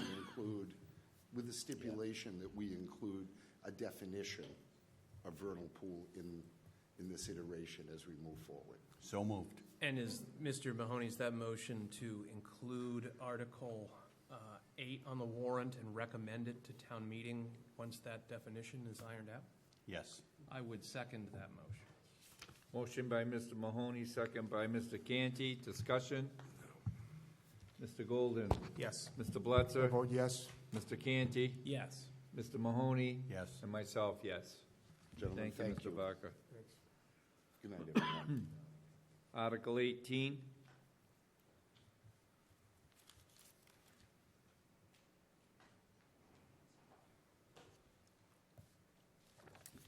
Good evening. I'm here tonight representing the Finance Department, the Treasurer Collector, Patty Meechan. But we're requesting that the town adopt by local option, Mass General Law, Chapter 203C, Prudent Investor Law.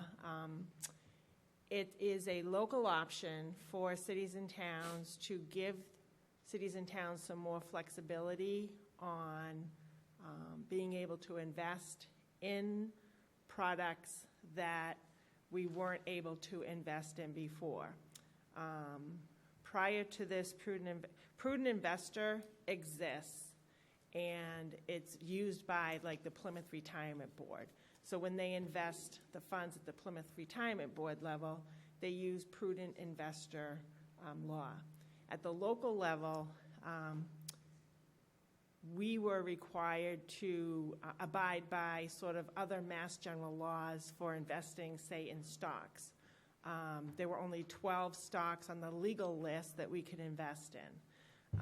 By using Prudent Investor, for example, on the legal list, the only IT tech stock that's on there is Hewlett-Packard. So if we wanted to invest in something else like Google or Apple or something like that, this provision would give us that local option to be able to do that. So it's not saying that we are going to do that. It just actually gives us a little bit more flexibility when we are investing. And the only funds that are allowed to invest under Prudent Investor are actual trust funds that are bequeathed to the town for a specific purpose. For example, scholarship funds.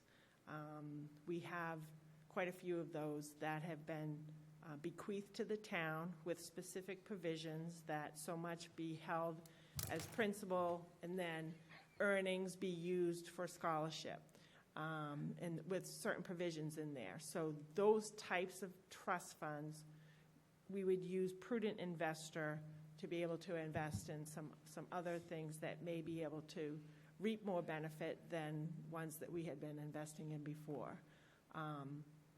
It would not apply to like our stabilization funds or nuclear management or meals tax or those other funds. Those funds are sort of, it excludes funds that are supported by taxpayer dollars. It's really just the trust funds that are bequeathed to the town. Mr. Canty? So, what are sort of like the metes and bounds of prudent investment? Like, you can invest in individual stocks that are like Fortune 500 stocks. Can you invest in like penny stocks, or can you invest in like hedge funds or index funds? What type of things can you invest in? The law for prudent investor is sort of giving you the parameters to be a prudent investor. Okay. So you would establish, so we would, if adopted, we would add the prudent investor to our investment policy. So we have a policy that the select board adopted like 5 years ago. Okay. So we would update our investment policy, and then we would put provisions in there that may have those, metes and bounds as to what we would allow ourselves to do, so to speak. We would never obviously invest in anything that's illegal, I mean, good. that. I know, like on the retirement side, we can't invest in anything that has tobacco or cigarette kind of things like that. Okay. So we would sort of try to maybe mimic, what the retirement board's investment policy is, but that's something that we would work with the select board, and the select board would have to adopt that. But, I mean, if you wanted to, could you invest in something like penny stocks, or would that be because those are very volatile? Yeah, I mean, I would not recommend anything like that, and we would use our investment. So we right now use Rockland Trust as our investment vehicle, for a lot of the funds that we have as trust funds. So we would, anything that we would invest in, we would obviously use their recommendation, and something that we would be able to, invest in. So you'd get like advice from a financial advisor with a fiduciary duty to the town? Yes. Okay. Yep. Thank you. Mr. Blitzer? Lynn, I think you told us last year the investments were netted us a couple of $1 million. What was that figure you threw at us? I'm not sure what presentation I was. I don't know which one, but I think, do you remember, David? Because we have a lot of trusts, we call them trust funds, but they're like the special purpose stabilization funds, nuclear mitigation. But was the number 2 million? That might be low, but we. Of all of those, we probably earned about 2 million. These I wouldn't have. These particular trusts. No, I'm saying from what you invested last year. So this will be the same type of. Oh, I mean, even on a general fund level, we earned interest of over $4 million. That's just a general fund. That doesn't include any of the trust funds or special purpose. So we earned a lot more in those other ones. I mean, I don't think I've ever necessarily given you a report on what we've earned on all of our different trust funds. I can certainly do that, but we did very well. I thought that's what you told me, so I'm very confident that you'll invest wisely. Okay. So I think we're in good hands. Thank you. And again, that policy would be updated with you if we incorporated any new language regarding prudent investor. Good. Okay, thank you. Any other discussion? Pleasure of the board. Mr. Chairman, I would make a motion that we include Article 18 on the warrant. And recommend it to town meeting? And recommend it to town meeting. I would second that motion. Motion by Mr. Golden, second by Mr. Canty. Discussion? Mr. Mahoney? Yes. Mr. Canty? Yes. Mr. Blitzer? Yes. Mr. Golden? Yes. And myself, yes. Thank you, Lynn. Thank you, Lynn. Thank you. Article 14.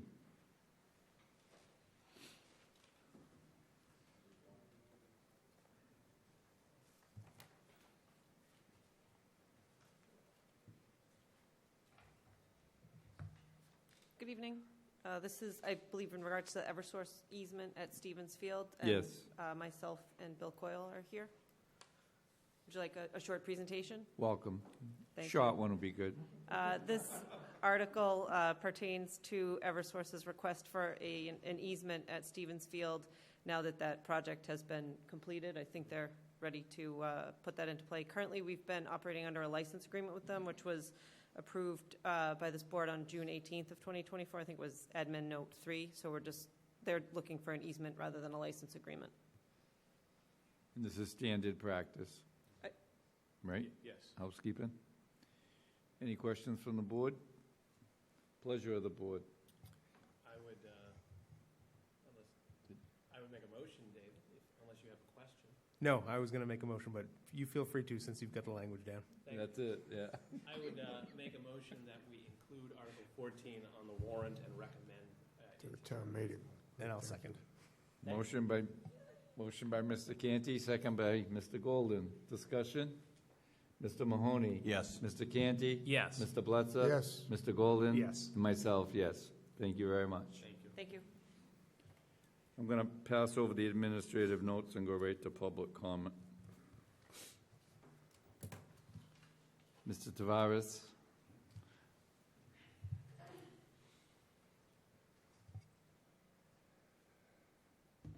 All right. Good evening. Thank you, Mr. Chairman. I'm just following up on a recent COPC meeting. Thanks for giving me time during public comment to address this. As you know, on August 21st, as chair of the COPC, I sent you an email asking for time, and you suggested that we come before you to talk about the land acknowledgement agreement during public comment. I think you know the history of it. I think almost everybody was in the room, but I'm sure, Mr. Bledsoe, you've been brought up to speed as to what happened there. Catherine Holmes, the chair of Precinct 9, put forward a motion to remove the land acknowledgement from the COPC agenda and refer the subject to the Select Board for consideration. The motion was seconded. There was spirited discussion and a roll call vote resulting in an affirmative vote of 12-6, which is what I put in my email towards you. So that's the background on that very briefly. Myself, as a member of the community, I'm definitely respectfully asking that or recommend that the Select Board task their advisory committee of No Place for Hate, which also consists of a Select Board appointee, to work with the Herring Pond Wampanoag Town Council, Town Manager, whom else you see fit, to work towards coming up with respectful language that all can use to unify together. I believe that as a community, we should all feel it is our job to not only look out for our current residents, future residents, but also the residents that were here long before the first Thanksgiving. As I've heard many of you say, we are all one town. As town leaders, one of our responsibilities is to help the disenfranchised and far too often overlooked amongst us, to feel welcomed and respected as members of our community. And while my notes are all over the place, so I apologize as I skipped a little bit ahead, but while the road at the beginning of a task like this may seem daunting, and there will also be varying viewpoints, I'm reminded of the words by a firsthand witness to the native residents, their kindness towards the Pilgrims when they came here. And it's actually my 10th great-grandfather, Governor Bradford. In writing about taking on involved tasks, he said, "Actions are accompanied with great difficulties, and both must be enterprised and overcome with answerable courage." So I'd like to ask the Select Board to find that answerable courage to take action on this topic. Task your advisory committee, No Place for Hate, to work for all of our residents. I appreciate the time. I wanted to keep it brief. I do know that John Platt from No Place for Hate would like to speak after me if that's acceptable to the board. But thank you. Thank you. Anyone else wishing to speak on the public comment? Good evening. I'm John Platt. I'm the co-chair of No Place for Hate Committee. At our May 22nd meeting, we voted to adopt the land acknowledgement as developed by the League of Women Voters in conjunction with the Herring Pond Wampanoag tribe. We now read this statement at the beginning of our meetings. We took this action because we felt that the acknowledgement, while arguably only symbolic, is a simple but powerful step toward recognizing the presence and historical significance of the herring pond wampanoags in Plymouth. At our June 12th meeting, we voted to recommend that the town of Plymouth formally adopt an official land acknowledgement to be posted to the town's website and to be used by all boards and committees to recognize our valuable relationship with the indigenous communities of Plymouth. We believe that one of the reasons that our committee exists is to advise the Select Board on issues such as this, and we strongly encourage you to take action. We propose working together with you, the Herring Pond Wampanoag Tribe, and the League of Women Voters to create a land acknowledgement that everyone finds acceptable and which properly and respectfully recognizes our indigenous neighbors. Perhaps one or more of you can be designated to work on this with us. Finally, I would like to remind you of a document which was proposed by No Place for Hate and unanimously approved by the Select Board at a meeting in July 2020, entitled The Town of Plymouth Pledge. I am told that it was put on the town's website shortly after that meeting, but apparently got lost during the website revisions of 2022. I'm going to provide you copies of this document, as well as the relevant part of the minutes from that meeting. In the interest of time, I will just read one sentence from the pledge.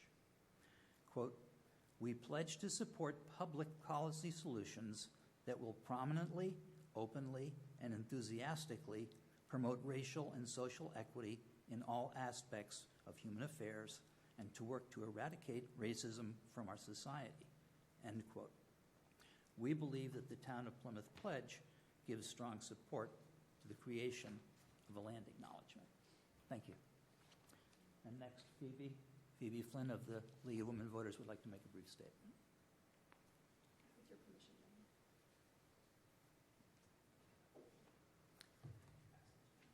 So my name is Phoebe Flynn, as a board member for the League of Women Voters of the Plymouth area, and also the chair for their Diversity, Equity, and Inclusion Committee. We support the adoption of land acknowledgements. Land acknowledgements recognize and respect Indigenous people as traditional stewards of the lands we all share today. Celebrate the enduring relationship between Indigenous people and these territories, and demonstrate community commitment to equity for all citizens by supporting a step toward honoring the truth and achieving healing and reconciliation. Here in Plymouth, we celebrate one aspect of our shared history that dates back only a few hundred years, where Herring Pond and other Wampanoag tribes are tied to these lands with a rich 12,000-year history. Because of this, we respectfully request that this town adopt a land acknowledgement to recognize and acknowledge Wampanoag ties to this land in a public way, demonstrating the valuable relationship we have with the Indigenous people of Plymouth. I know that both Melissa Freddy, members of her tribe, Herring Pond Wampanoag tribe, as well as Jackie Saltalamakia, we're going to try to get on remotely. I'm not sure if they're here today, but they absolutely offer their support if they are available. Thank you, gentlemen, for your time. Thank you. Anyone else wishing to speak on the public comment? Jade, anyone online?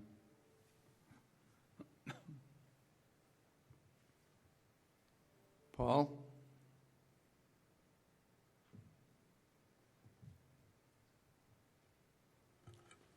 Paul, you need to unmute. You're currently muted online. You're now unmuted, but we cannot hear you.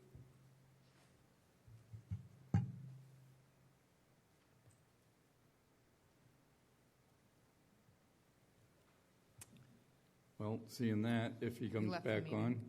on, you can just let me know and we'll buzz right back. Sounds good. Okay. Any questions on the administrative notes? Thank you. Yep, thank you. I would, it's not really a question, but I would comment that we should modify to recommend each of these to town meeting, just in case we're asked, in case we want to, who knows how FinCom's going to vote on any of these, so that way we can at least... guys, friends of yours. They are, but nevertheless, this gives us options. Would you like to read them? If I could. Oh, please.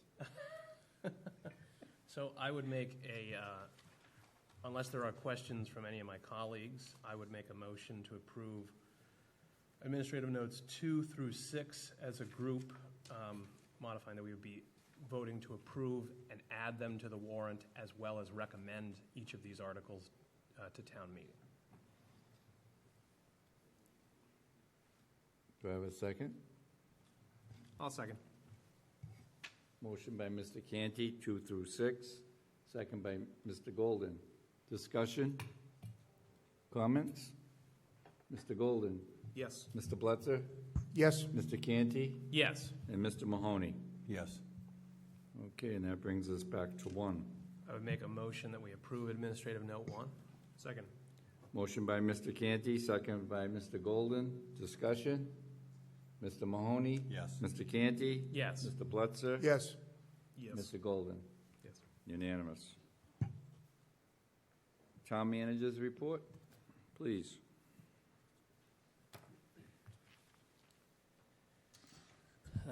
Good evening, Derek Benizzi, Town Manager. I rise tonight just to focus my only discussion item for tonight on the issue that the town has been responding to with the outbreak of Eastern equine encephalitis here in this community. As you all know, we have received a lot of media attention since last Friday, and I think it's important to talk about it this evening, so I just have a few things that I want to focus my energy on. I mean, as we all know, every year, we deal with nuisance mosquitoes. Oftentimes, we're having conversations about West Nile virus and protecting ourselves against West Nile virus. This year in particular, the conversation is centered on EEE. And it's really important to note that why have we responded in such a way that we have responded? It's not a knee-jerk reaction. EEE is a fatal disease. It has fatality rates in some communities upwards of 70%. We do know that there was an individual in New Hampshire who contracted EEE who has since died this season. We do know there's an 80-year-old male in the southern Worcester County area that has contracted EEE. We have mosquitoes. So what happens throughout the mosquito season is State Department of Public Health officials, they sample for mosquitoes, and they sample those mosquitoes for certain diseases, West Nile virus and EEE in particular. So we knew about a month ago that we had mosquitoes in our community that were carrying the EEE virus. Most recently, an animal has been infected with EEE. So now we know that as there's starting to be transmission from the mosquito to animals, and again, as I pointed out, we know that humans have been infected in our community. And so as you know, through our Health and Human Services Department, and great credit goes to Commissioner Brady and the work that she's been doing with her team, our Director of Public Health, Karen Keene, and Casey Kennedy, who was here for a few hours this morning, our new communications corner, have really been trying to get the message out to the community on what they need to do to protect themselves. And so two things in particular I want to talk about tonight. So first and foremost, last Friday, we had to make the decision.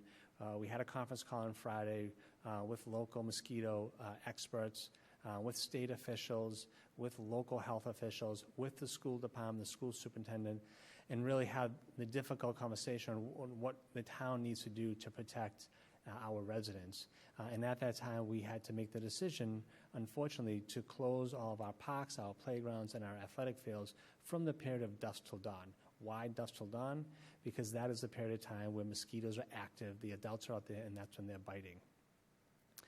That, we do recognize, poses a significant burden on parents and school-age children that are trying to use those fields during that period of time. I can tell you right now that we didn't take that decision lightly.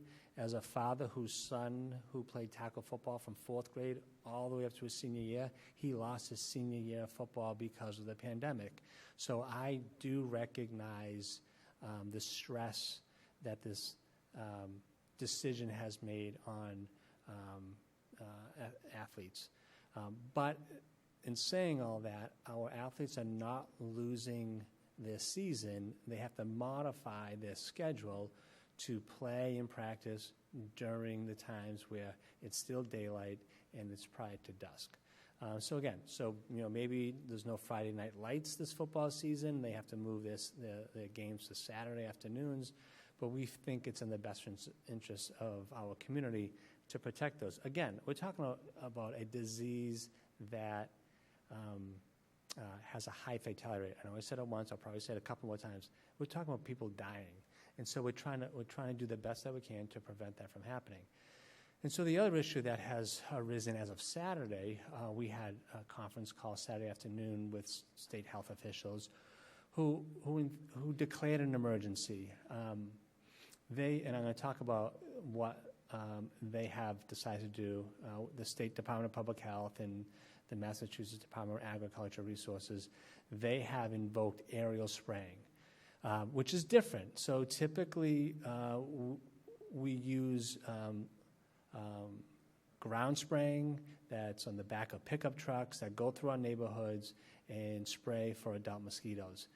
Aerial spraying is only used in these extreme circumstances. And what they told us during that conference call is that ground level spraying has not been effective this year in reducing the number of adult mosquitoes. So the state went to aerial spraying. You'll see here, and we've been trying to push this as far and wide as possible. You'll see that the aerial spraying will take place from dusk till dawn this evening, so it's already probably began, in that area. So that's a screenshot of the map. You can go to this website, and Jade, maybe if you can help us navigate this website. So this is just a screenshot if you go to this website. So if you go to this website, those folks that are watching at home that are interested, maybe it won't connect. Let's see.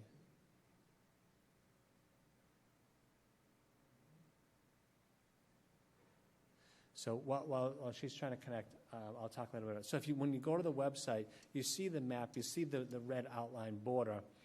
That border, everything within that border is where there'll be aerial spraying. If you're not quite certain whether or not you fall within that range, on the website, you'll see right here, you have it, Jade.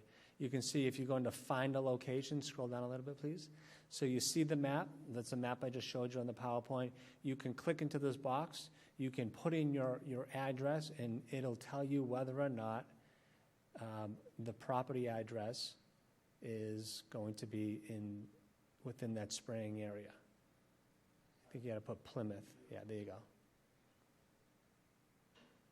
It should zoom out. So you'll see right there, this shows, so Jay put in 26 Court Street, Plymouth, Mass., which is the location of Town Hall. You can see that Town Hall with tonight spraying is outside of the area to be sprayed. So it's important for folks to realize that this is a tool that they can use to determine whether or not spraying is going to take place in their area. Can we go back to the PowerPoint? So that's the aerial spraying. We also, as I mentioned, we have truck-mounted ground spraying, so that title is actually inaccurate. It should be ground spraying. And so you'll see in this slide, these are the streets that will be sprayed tomorrow morning from the period of, I believe it's 2 a.m. to 4 a.m. with ground-mounted sprayers. So this operation is conducted by the Plymouth Mosquito Control District. I can barely read those, but it looks like it's Bourne Road, Lincoln Street, Linden Street, Long Pond Road. So that'll take place tomorrow. Again, a different URL. You can go to this website and you can do a couple of things. So first and foremost, if you don't want your neighborhood, if you don't want your home to be sprayed, if you go to this website, to the Plymouth Mosquito Control Program, you can ask to opt out of spraying using the truck product. In addition to that, you can get a bunch of educational resources and information on what the chemicals they use and what you need to do to keep yourself safe. What I would say to you, if you can go back to the PowerPoint, Jade, what I would say to folks that are listening at home, for spraying events, I would encourage you to shut your windows, shut off your air conditioning for that evening, so this chemical kills the mosquito on contact. I've been told by the experts that this will dissipate a few hours later, so that's why they end spraying at 4 a.m., because when school opens up by 6 a.m., the product has dissipated and is no longer in the environment. It does not have a negative effect on the water quality, and I would just suggest that you should certainly keep your pets indoor during the spraying activity. Derek? Yes, sir. Thank you, Mr. Chairman. Derek, folks can opt out of, residents can opt out of ground spraying, but not aerial spraying, correct? That is correct. Thank you. That is correct. And the only business that's allowed to opt out of aerial spraying is a certified organic farm that has filed their certification with the state in advance of this. That is correct. So there are some opt-out for certain industries. I believe beekeepers are another industry that can opt out as well, I believe. So there are a few industries that can opt out of aerial spraying, but a primary residence would not be able to do that. Unfortunately, we received a lot of media attention because of what's going on, but at the same time, Casey Kennedy, again, the communications corner, working closely with the Department of Health and Human Services, have fielded a number of phone calls, and these aren't just local media outlets. You can see here, yesterday, NBC Nightly News was in, Fox News did an interview live today, CNN has been in, and a lot of the Boston media outlets as well. So for obvious reasons, we're gaining a lot of national attention as to what's going on in this community and what we're doing to protect our community from the infection of triple E. And I'll end, and I'll certainly answer any questions, but I want to go to this last slide. This was an interview conducted by Fox Channel News. Commissioner Brady met with this media outlet to talk about the things that we're doing here locally to prevent infection.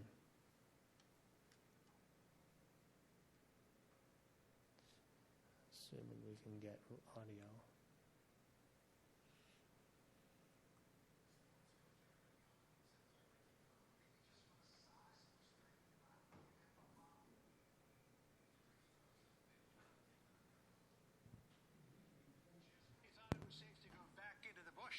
Massachusetts residents on high alert as officials confirm a case of the mosquito virus Eastern Equine Encephalitis, or EEE.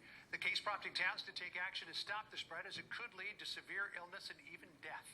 Let's bring in Michelle Brady. She is the Commissioner of Health and Human Services in the town of Plymouth, Massachusetts. Michelle, great to have you with us. So one case, I guess, in Worcester County, an 80-year-old man came down with Eastern Equine Encephalitis. How serious is the threat?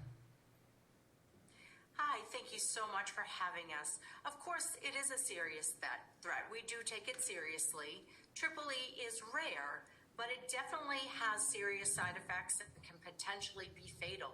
So I know for our community and communities around Massachusetts, we certainly are taking this serious. All right, so the Massachusetts Department of Public Health Commissioner Robbie Goldstein said this, quote, "We have not seen an outbreak of EEE for 4 years in Massachusetts. This year's outbreak and activity raised the risk for communities in parts of the state. We need to use all our available tools to reduce the risk and protect our communities. We're asking everyone to do their part." So what are you doing there in Plymouth, Massachusetts to do your part? Sure. First and foremost, giving our residents and visitors information, making sure they're aware, right? I mean, we are at a high status, as indicated by the Department of Health and Human Services, and we definitely want residents to remain vigilant, be aware of the high-risk status by DPH and in their town, and take necessary precautions to maintain minimal risk exposure. We have closed parks, public parks and fields in our town from dusk to dawn as a precaution. So the Director of Public Health, as we pointed out, said this is the first time in 4 years. Why are conditions suddenly ripe for this year?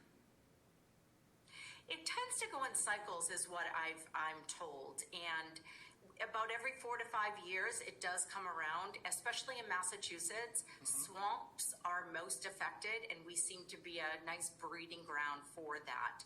So we are seeing an uptick. We're definitely on top of it. We want to make sure, again, the public remains vigilant, know the precautions, know what to do, how to avoid the high peak times, and what to do personally. So up there, it's Eastern equine encephalitis. Down here in the Washington, D.C. area, it's West Nile virus. A very famous victim of West Nile is Anthony Fauci. He thinks he was bitten by an infected mosquito in his backyard. How do you know if you've got one of these diseases? Because my understanding is the symptoms are fairly similar. Yeah, the symptoms are, I mean, I think most people recognize if they've been bitten by a mosquito. And if you feel an onset of symptoms, many of the symptoms are, pretty common, as you said, include fever, headache, vomiting, diarrhea, joint muscle pain, seizures as well. But you should always err on the side of caution. And if you are concerned and have a mosquito bite, contact your doctor immediately so you can make sure that you're safe. All right. Well, to folks out there, if you're feeling those symptoms, it's probably not because you spent too long at the pub. It's because you might have gotten a mosquito bite. Michelle, thank you for joining us. Appreciate it.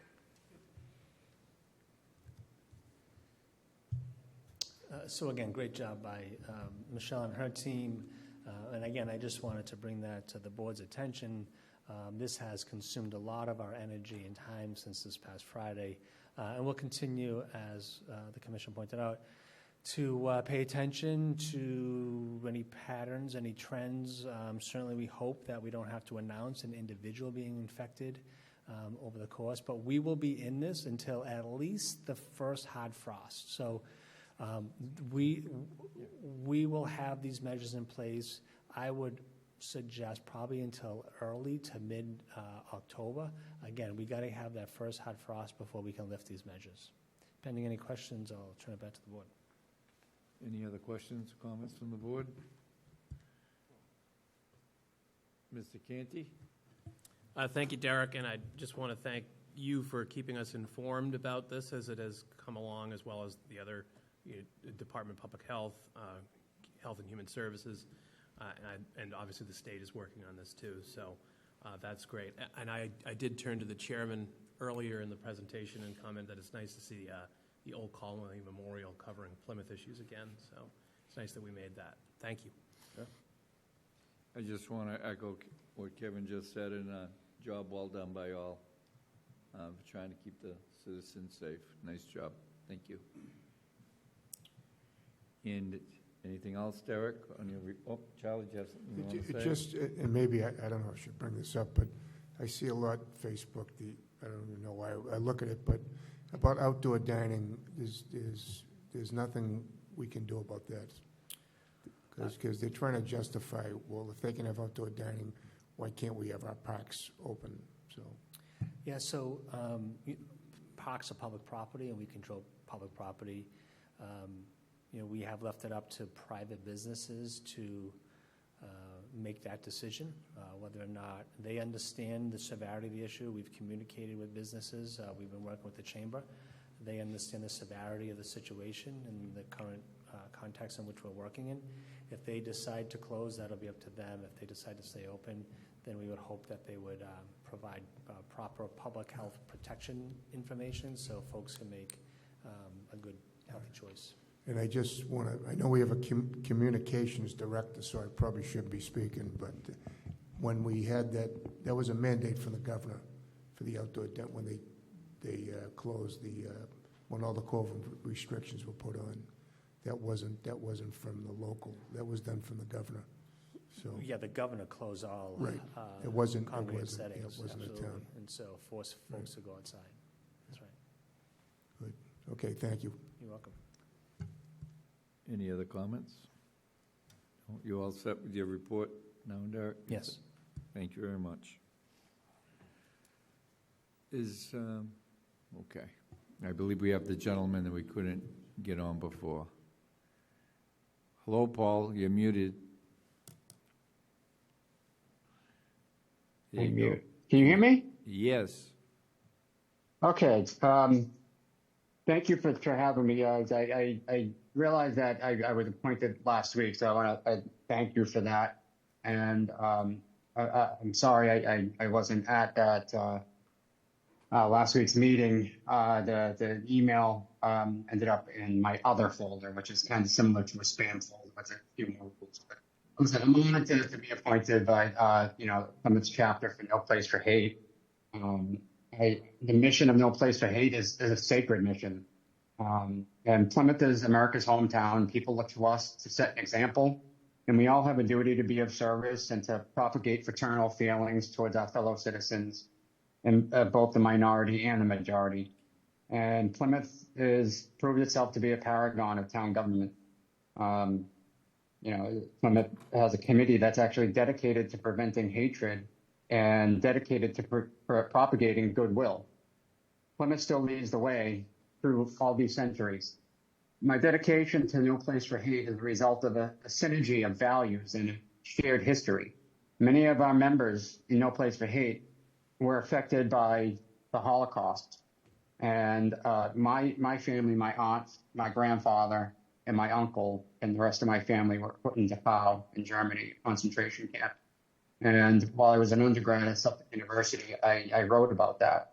And an alum saw it and gave me a scholarship to go to Central Europe to study the effects of fascism and communism on Central Europe at Charles University.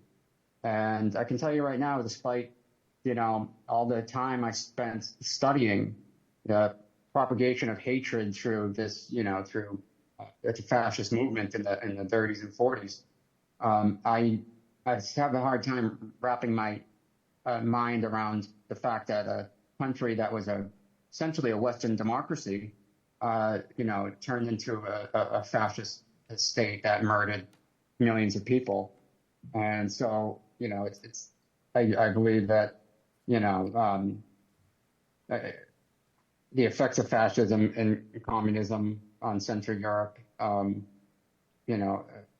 is an example, for us to follow, and make sure that, we prevent, hate crimes and whether it's political or just an individual. And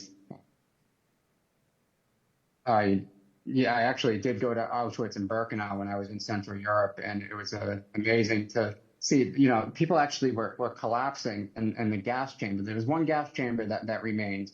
They tried to get rid of the gas chambers, but one of them is still there. And people, the emotional toll of a half century of grief and experiencing being in the gas chamber where their family members. You had your 3 minutes. You're almost finished, or do you need more? How much more time? I'm so sorry. I just want to thank you guys for your appointment, for appointing me to the No Place for Hate committee, and giving me an opportunity to stay true to my values. And I want to thank this august select board for this opportunity, and I'm honored.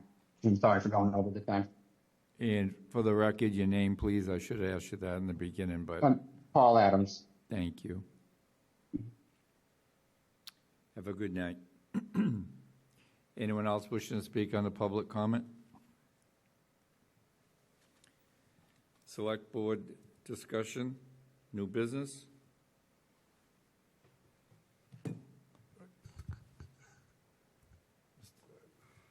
Mr. Canty, then Mr. Bletzer, and Mr. Mahoney. As we prepare for further article reviews, I did receive through town council, because I was inquiring about it, there are some citizens petition articles that I think are outside the scope of town meeting. The moderator agrees. So I will certainly forward that information to the town manager and to the chair about what these particular articles are, and we can perhaps not, because obviously any time we spend on town meeting articles is time we're not spending on something else. Right. Anytime we spend on a specific town meeting article, we're not spending on another town meeting article, and I think it would be a better use of our time to prioritize the ones that will actually be able to be acted on at town meeting floor versus ones that would not be. But more to come on that, but I just wanted to flag that issue as our town meeting warrant reviews continue. Mr. Bletzer?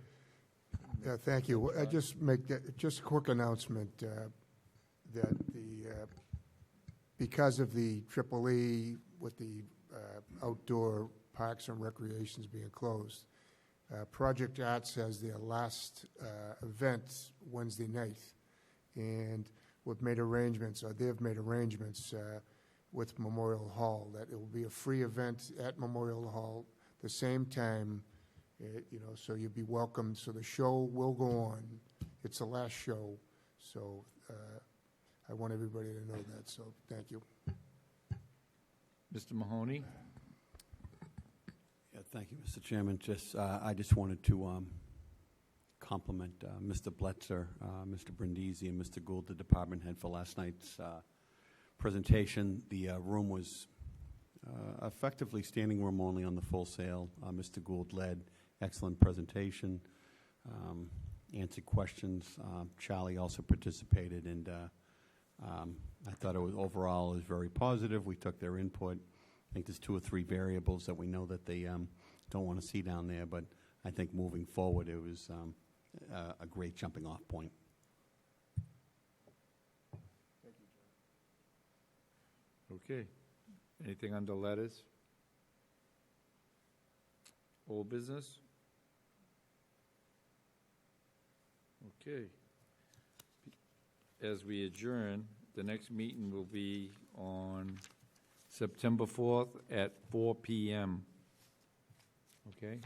So get right in and, okay, we have a motion to adjourn? So moved. Second. All those in favor? Aye. Unanimous. Thank you.